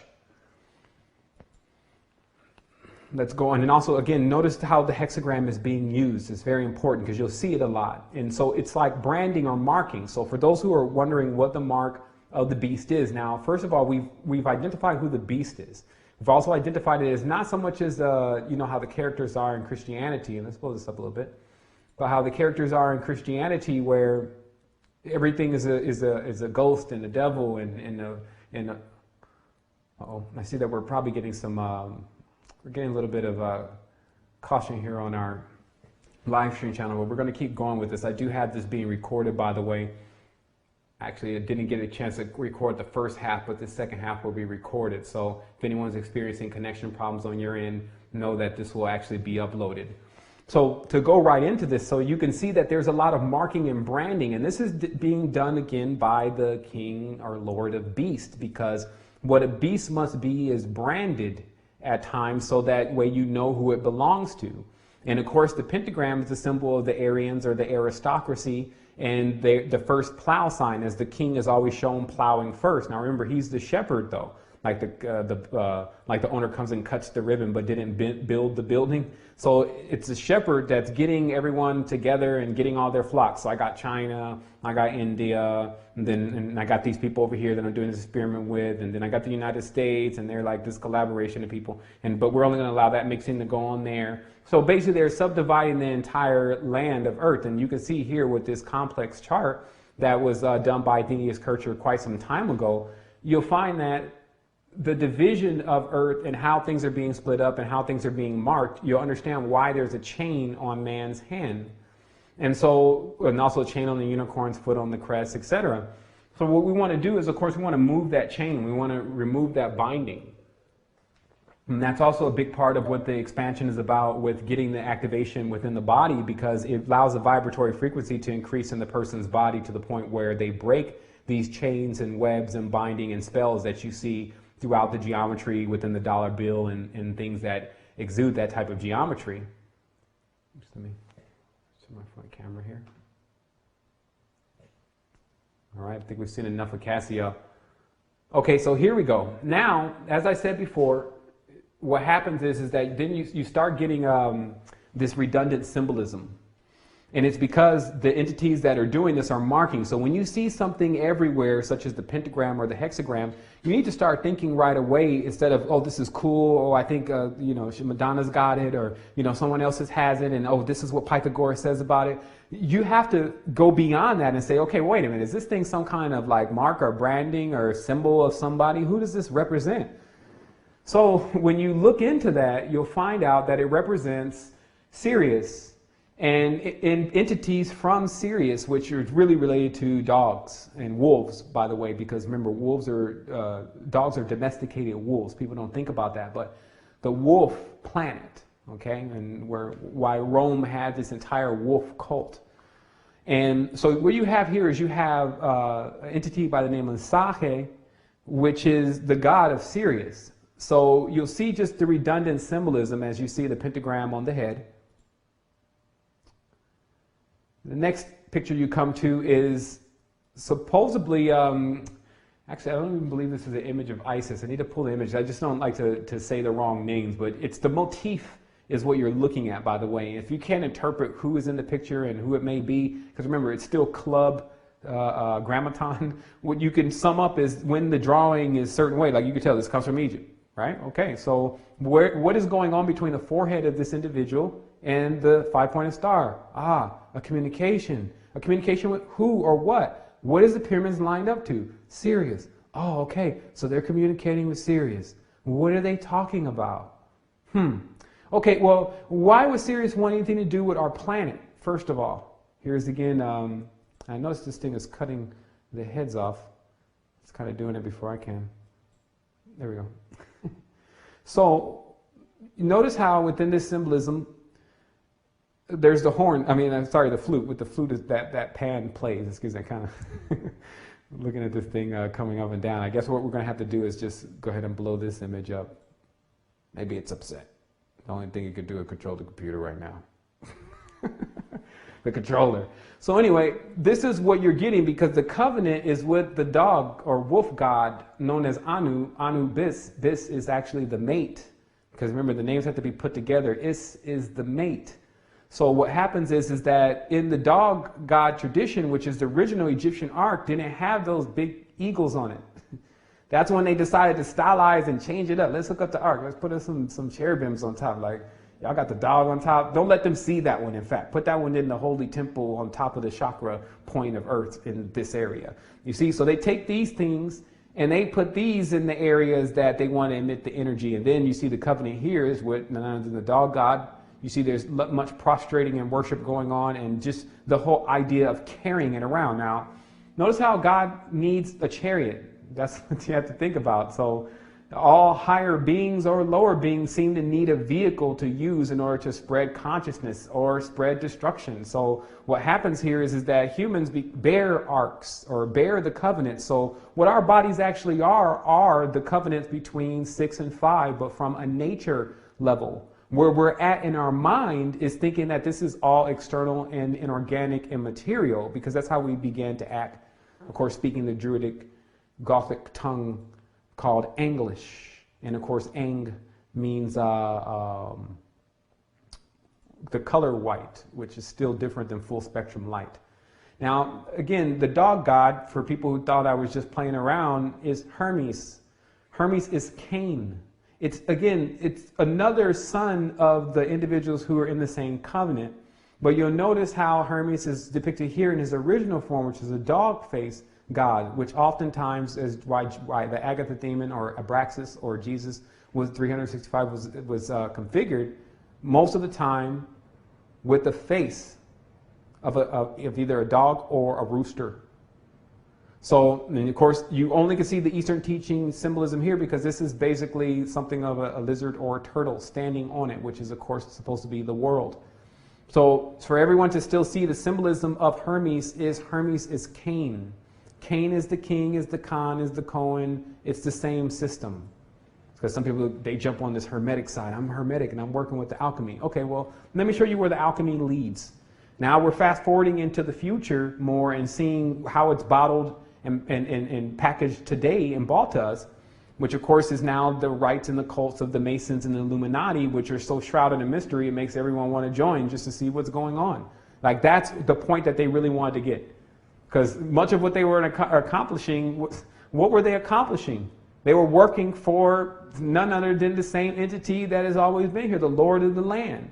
So all the major expansion didn't happen, or wouldn't happen, so thus it didn't. Meaning that all of this expansion of all this knowledge and wisdom and DMT and all the rest of this stuff that we have here on this planet doesn't happen for the human beings because these idiots keep thinking that they're going to get another result from a liar.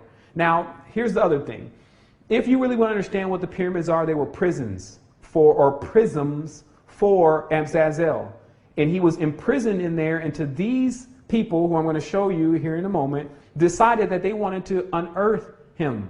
It's possible that when they say they missed lining up Ramses' temple by a couple minutes, that they were playing around, that they lined up the temple, bought Ra out through a ray, put Ra into something else, and then started the whole thing all over again with even more devilishness on the land. Because remember, this being resides in the subconscious, so it can reside in a person's sleep-like state or dense state where its thoughts can be heard and thus become entertaining to an individual in that frequency. So what you have is that once the serpent cult, now remember I told you Zeus is now back with his serpent cult and Quetzalcoatl and Santa Claus. And the idea, though, is really sacrifice. It's sacrifice behind it. And sacrifice doesn't always mean you get stretched over the altar like a lot of these people did here in this country that I'm in right now. It didn't always mean that. It also meant that your time getting wasted is also a sacrifice. Everything you do that's not about the innerverse is a sacrifice to some degree. So make sure that it's actually not going to one of these creepos, and that it's going to this reality who actually needs some people to get ready to make some sacrifices in order to get everyone else out of this messed up situation that everyone is ignoring. So here we go again. These are druids, by the way. If you didn't understand who they are, they're about to make the sacrifice. Now, people that gravitate to the druids, this is what will happen. They'll look at this image and say, he's misinterpreting it. He doesn't know about the ancient druid traditions and the Celtic gods and the Maimers. Look, all I know is about the hinges and the gates and what come out of the hinges and gates. The geometry of how England has been configured is to bring forth the fallen angels. I even have the maps of where the fallen angels are. This is, again, not a game. Like, they only have a certain a set of time. Really, they don't have the time. It's actually getting most of humanity free of it so that vibration can carry the rest of the people before the game is up. We're not waiting on them. And people think, oh, he's just Sevan. They think it's a game over here. Like, I'm expanding. People need to expand. Like, we got to get to something new. This is over.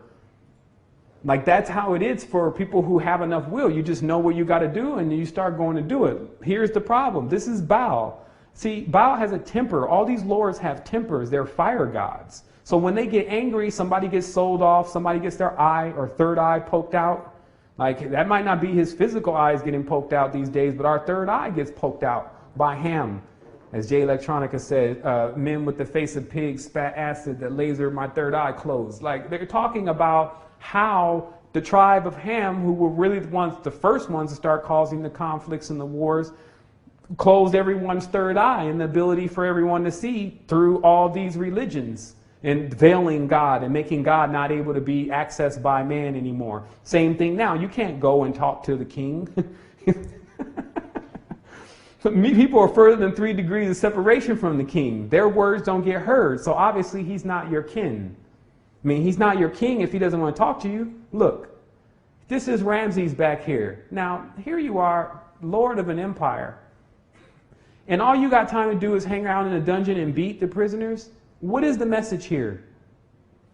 That's what people need to start thinking about. Why they always want to run behind this stuff and say that it's about them. And then now you see why you're here.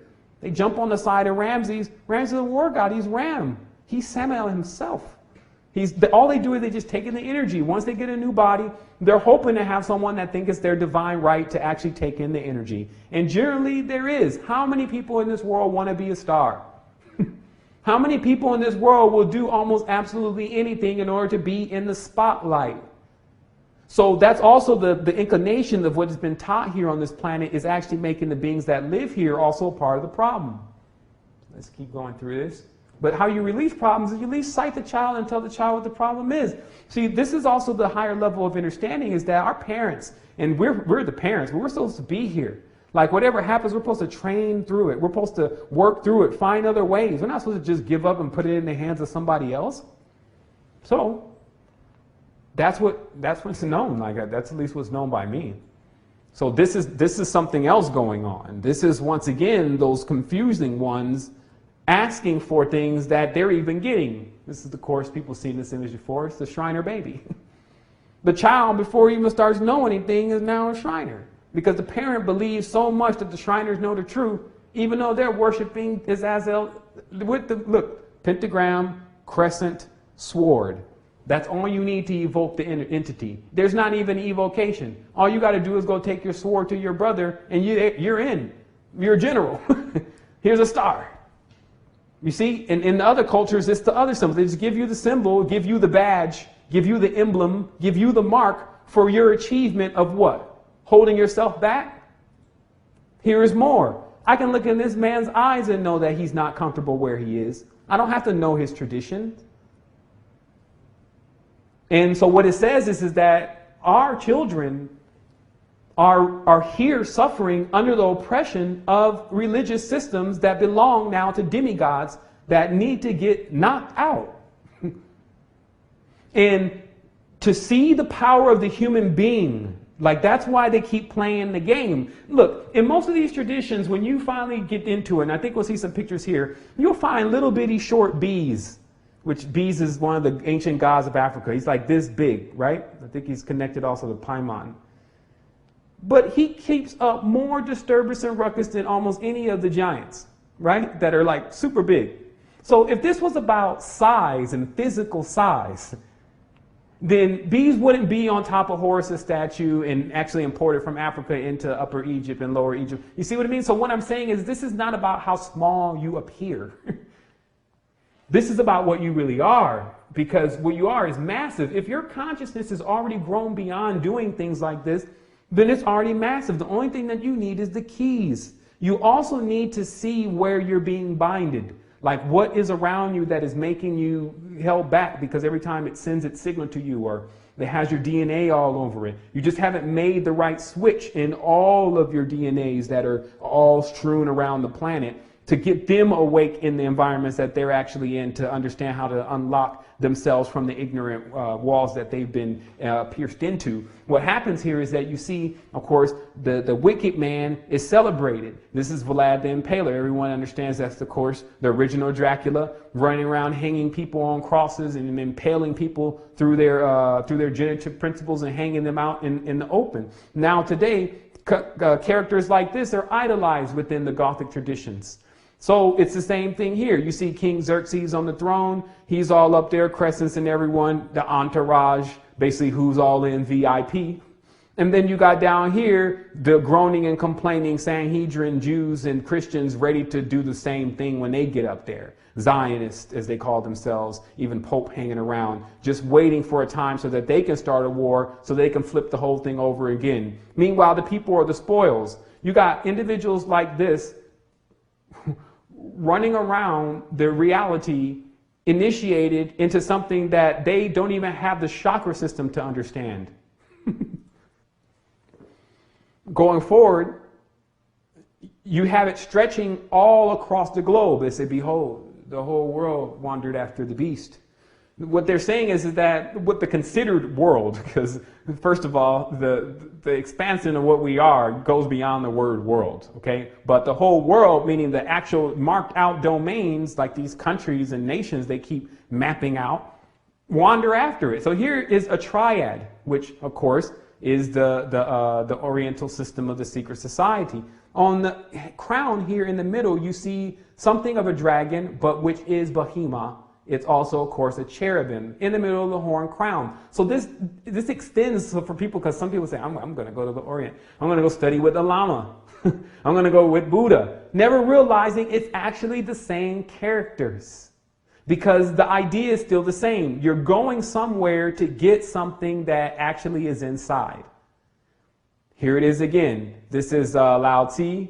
This is Buddha and Confucius, causing much confusion, changing up the entire system of what the people believed in before they got there. You see, the yin and yang is being considered, meaning the dualistic principle is being considered. And the implementation of the dualistic system is what is being commanded. The Trinity is working in the same level of the Trinities of what you see throughout many of the oppressive belief systems of the world. Then you have individuals who are still carrying that bloodline, meaning that they are still elected as the ones that are closest in lineage to the original one that got seeded first. And then those individuals generally float around the dimension and just tell everyone everything is going to be fine, and that all of what we're dealing with is just about demons, but they don't tell anyone about why the demon is actually dealing with them, or how could it be affecting them. And it's because in this reality, we have to put ourselves on a certain frequency in order not to be taken advantage of. Like, it's basically like if you're in this childlike state, then something can at times take advantage of you. And then if something is not there to actually assist you in that moment, then you end up becoming scarred. Now, if people want to think, does that happen or not? We need to start getting really serious here, because in the real world, it happens all the time. There are things that occur that people don't see the unseen part of the actions that took place to make that happen.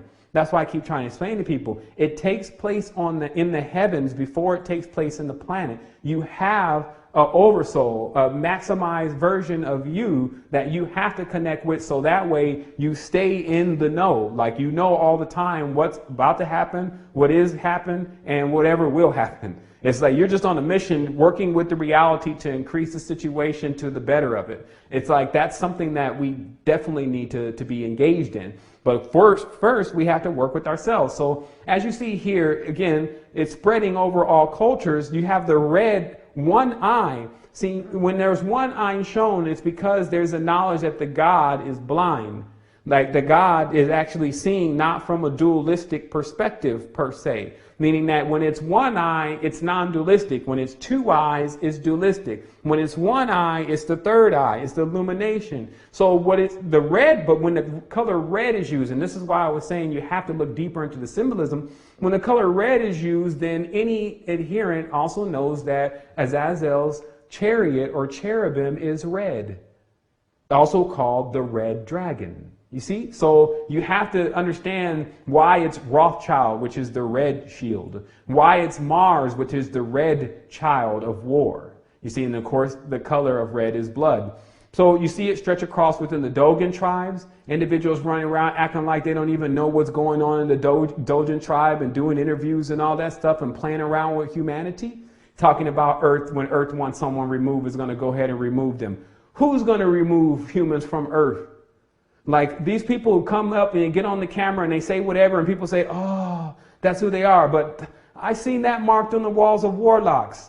Those are symbols of Saturn. Those are evocation symbols that exist even within the Bon tradition. This language in itself, as you see on this gentleman's crown, that's a language. So any person that's adept, when they see the language, then they already know where these people are coming from. So it's only to everyone else that it appears like they're so high and mighty and glorious, while anyone that is fully awake actually sees the play.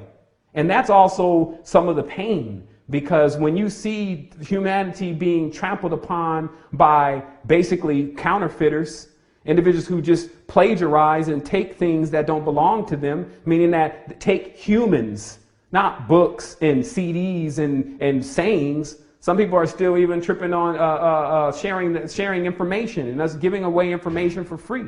So where this really is going to hinge is that people need to see who the real perpetrators are, why we're arguing and bickering amongst each other when we should have already came together. Now you see here, this is Menelik. This is one of the kings who are carrying the covenant of MLK, which is Sheba and Solomon. So what happened, or the queen of Sheba, which you still have to identify as Bel-Kis, meaning the Lord of Kiss. So kissing, that's where we get our word, but there's a Lord of Kiss. So what is always given first by the goddess, when the death goddess, the kiss of death. So what happens here is that was the covenant. And so if you think that you're going to run back to some ancient place and you're going to find sanction there, doubt it. Because what you're actually going to find is these people are still doing the same thing for thousands of years. Now, here it is. Haile Selassie and Orthodox, Russian Orthodox archons. So some people say, no, he's just taking the picture. Okay, well, look, obviously, if you're going to keep coming up with excuses, then you're not going to get it anyway. But for those who know and whose eyes are open, they see so many things in this picture, because it connects it all for them. You see here the Illuminati. You see Roger Bacon. You see the real Muhammad.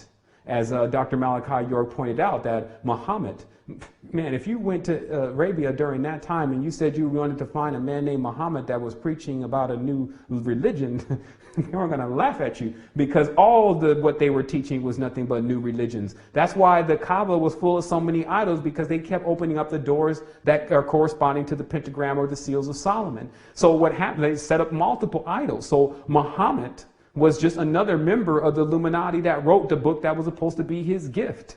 So you find an entire change in religion. So people are still trying to figure out what's going wrong. It's in your idols, meaning it's in the people that you idolize the most. Here's, of course, Rothschild, Mr. Red Shield, looking like death, a ghost god from the moon. Like, these people are not playing. Their planet is dying. When they say their planet is dying, they're not talking about necessarily some extraterrestrial body. They're talking about their actual body, mind, and soul is dying. And you can tell that when it starts to happen, because it means you'll do anything.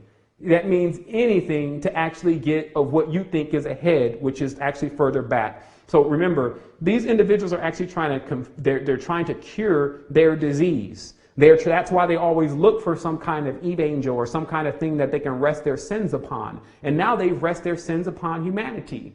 Let each man take his lot and carry his load, meaning that this is why we don't need other individuals dying for our mistakes and paying for our mistakes. We have to keep our system right there with us. So make sure you keep your own check and balance, or else these kind of guys, Sanhedrins, sitting around in weird geometry, obtuse shapes, as it's called, pulling demons from weird dimensions, foreign to man. Like, space is deep as the ocean. You'll go down there and see something that you would never figure out how it was created. That lets you understand the depth of your consciousness. But on the surface, you have individuals who play like all the time that they really get it. And all they do is just keep passing the same books around that somebody else wrote that probably was halfway out of their mind with one of these entities when they wrote it. So you see 72 names, 72 entities. This is another array of that cube.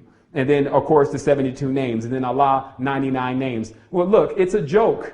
They can give you 1,000 names as long as you're still speaking the language for something external rather than not internal or intoning it. Then you'll never get to anything but more disturbed confusion, especially if you're already out of bounds. And the sheer level of why we favor one hand over the other will let you know the difference. So, of course, you have a big move now because everything has to get a new packaging. Now we're with aliens and extraterrestrials that were invented more or less by, of course, the Theosophical Society, Madame Blavatsky. You see Lord Maitreya in the middle. People got to remember, this is an old picture, so they were all present at least at that time to take this picture. And Lord Maitreya is there because he wants to be the new superhuman that reveals himself to everyone and says that he has power, which all the other humans do if they just understood how to raise the energy system or the Jed. But of course, there's now a new packaging. Everyone's got to get new artistry. There's a new packaging of all the entities which used to have horns. They said, look, man, you got to take the horns off. People are not. Like, now they're not respecting that anymore. The whole idea of the Viking running them through the night with the horns on his head at full moon on people is now losing popularity. People are not scared of that anymore. And they saw that with the Roman Empire. And actually, they saw that with many of the other empires. The Roman Empire did. So they said, well, let's do it different. Let's let them feel like they're getting something. Let's let them feel like they're a part of it. Let's let them give them citizenship. Let's bind them to us. Let us create them. You see, when someone says, let us create man, all you have to do is change mankind and woman's mind about something, and you've now created something new. So it's not a big statement. There's something that comes after that. And that's what we have to be very adept about, is seeing, well, what comes after? Because now it gets weird that these individuals are not doing anything like you think that you want to do, especially when you're messing around with Goetia, when you're pulling spirits out of the timeline when they were trapped. Okay? Netters. This is called, you net some energy and put it inside your body, but it's still in an animalistic form. And then you're sitting here trying to weld it. So then you get weirdos like this, weird ones like this, and demons running around. And wandering men, okay? That's where this tradition comes from. So while everyone thinks that this comes straight out of the halls of England, and well, actually, but what I'm saying is, why people would think that this comes out of the most highest levels of understanding and knowledge, it doesn't. It comes out of the dungeon, out of the prison. This is a prison religion. So what happens here is that you get people that are fully devoted to the darkness. And then they bring all the tools and things that they're commanded to bring. You notice how here Ledbetter was with young Krishnamurti. This started early, where they wanted to make him Krishna. Murti mean a three-son Krishna. Wait a minute. Does that even make sense? That's a tri-son. That would be a Solomon. So you guys want to make Krishnamurti Solomon? Yeah, because he kind of looks like India. You see, these people, they think on a simple level because they know people at times are simple, especially if they've been bickering over the scraps from these people's table for at least the last 1,000 years. Then they pull in, of course, all of the seers and all the people who really know the information, the hag, which is basically the woman once she's done really with playing around with life, and now she's into the trees, and now she knows all the knowledge of the trees, and now she's in a coven with other women that know about the trees and know about the symbols of nature that actually govern the byways. So you get Vrillikin. And then you have them working in the background under the command of the masculine. You see, that's where the woman is trapped, because she's still back there with the horn god when taking the rights of Ishtar and Isis. Isis is chained or imprisoned with Azazel, meaning that that's the whole Persephone story, that she has to be there in the underworld, but it's not just half of the day. This is the new modern incarnation of the same kind of energy, where she's holding one of the idols or gargoyles that are infused with the dense energy that was given to her by, I believe, John Dee. Of course, this is J.K. Rowling. It's the same thing over again. These people practice this magic, and they don't care who they practice it on. So that's why. So when they get their message and they don't cease and desist, and they keep doing it, it'll literally be the next time they try. That's where the expansion's coming in. And people say, well, what's going to happen? They're going to drop dead? No. Full transmutation. When you see how it looks, holler at me then, because for every one of them, it'll be different. Here's the thing. Again, it's coming now into the extraterrestrial. Now they bring him again. It's the same horn god, and you're going to see that by the next picture. Awa sitting in the middle, but that's Hathor. Hathor is like a cow goddess, so it's the horn god. But this time it's Ishtar. She's the warrior goddess with the horns. And he's sitting there blowing big hashish, sitting down with Awas as they're thinking, and sitting here acting like they're going to come across the next level of mankind's expansion through war, which is the neo-Nazi party, Nazi parties, and all the rest of the individuals that are involved with their fake extraterrestrial landing, because they need to know, or actually they don't need to know, they already know that the shams already existed in the sky, meaning that the craft have been there. There are many entities that have craft. So that's not saying a lot. It's only when you can get humanity to not remember the craft, which is like three generations, the crafts and the different ones that enter and exit the planet, then you cut them off from any knowledge and information of it, like mainly their grandmothers, mainly their leaders of their tribes. You get rid of their leaders and tribes, which they did with most tribes. They convinced the leader to take some of their poison, and then the leader ended up turning against the people, and next thing you know, the people are in captivity, and it goes down from there. Then everyone loses the story of who they are. Then they roll back entities like fourth dimensional, non-emotional big head.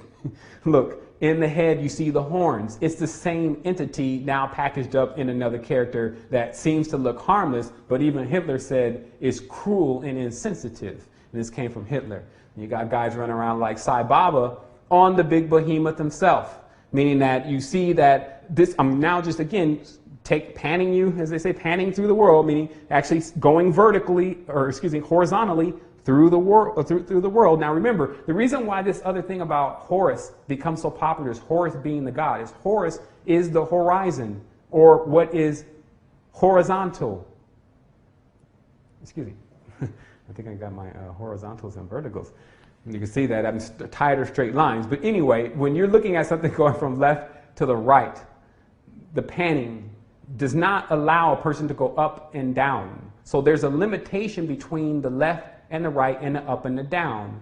That's why the symbol of the world is the cross, because some entities can go up and down, some entities got to go left and right. And that's the whole needing, the needy thing. And just bear with me on that part of the conversation. I have to come back to that because I definitely confused.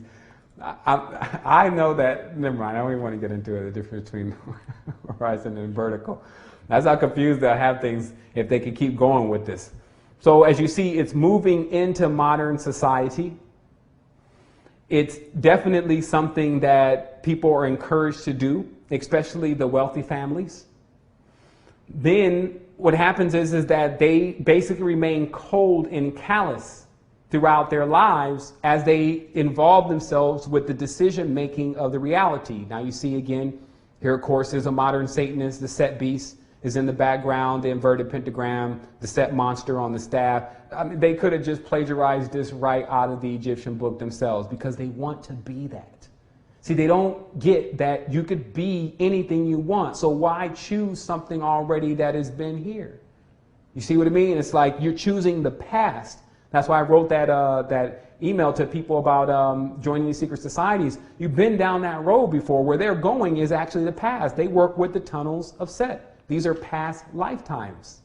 So obviously, if you did something right then that was so expanded for you, then you wouldn't be in this situation of all these bindings. So this is what it has to do with.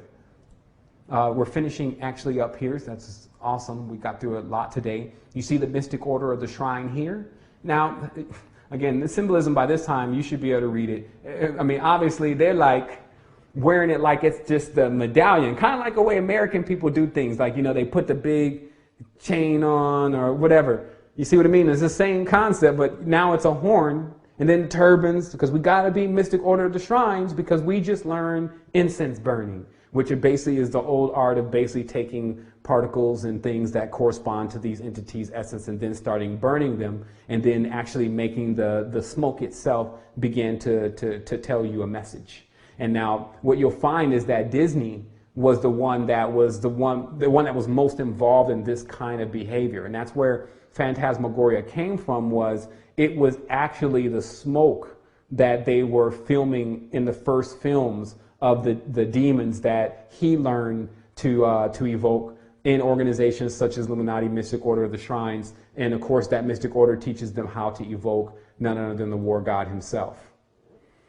So that should really, really do it. Meaning that people should now see that it's heavy. You know, there's a few things going on, but you can also really easily detach your consciousness from it. Meaning that now that you know what's kind of holding things back and holding things down, then it's easy for you to get rid of that dense level of idealism and all those that kind of share that idealism. And then get ready for the major expansion, because that's exactly what's going to happen. So I think we've ran this show for long enough. It's actually 1:30, so we finished at a good time. Well, actually 1:30 here. And I just want to let everyone know, get out today, get some fresh air, think about what was really said. Of course, this video will be available for you in a little bit, as long as I can transcode it fast enough and then get it up online. But you have this body of information to look through, to show others, to get them in and know about what's going on. Just know that we're here for you. There's many of us human beings that care about each other, that have massive levels of knowledge and energy and expansion. So it's not something that we have to go and depend on some other foreign being. Like I've seen people, they're helping with the resistance and they're helping with the Wholeness Foundation in different areas, and those people are good people. So we're not saying just because you go get some help somewhere that you've now subscribed to a demon, but people know what they're doing, meaning that you have to stop being a child. When you want something that is that you know has a dark connotation to it, and you desire that, not just to have it, but to have it for real, meaning listening to it, you have an attraction to it, you have to check that, meaning check where it's coming from and see where it's getting you. So again, wholeness and balance vibration to everyone. And I want to say thank you to everyone for tuning in. And of course, we're going to be back, the next, not next Sunday, but the next Sunday. And then I have a lot more time to prepare for the show.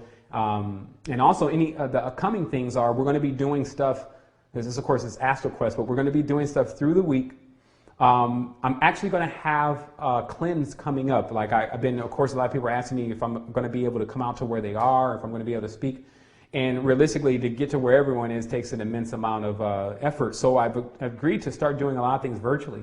And one of the major things that I think that's important for us all to do is a virtual cleanse, is what I'm calling it. And basically, everyone has an opportunity to pick up their cleansing kit, whether it's an internal cleansing kit or a colon cleansing kit. And then I begin the cleansing daily. I think it'll be about I think it'll be about a week and a half. And so about 10 or 12 days. And then every day we'll get on this thing, I'll cook and show, what you can eat. And, it's a very easy transition. I've went on some cleansings that there was only supplements and you really didn't eat anything. And those were really tough. What I like about this cleanse is that you just can't eat certain things, but you don't feel like you're starving and that you're going to kill yourself in there. So I would definitely welcome people to getting involved with that in about 2 weeks. So of course, that's what the Astral Quest is about, bringing you interactive wholeness.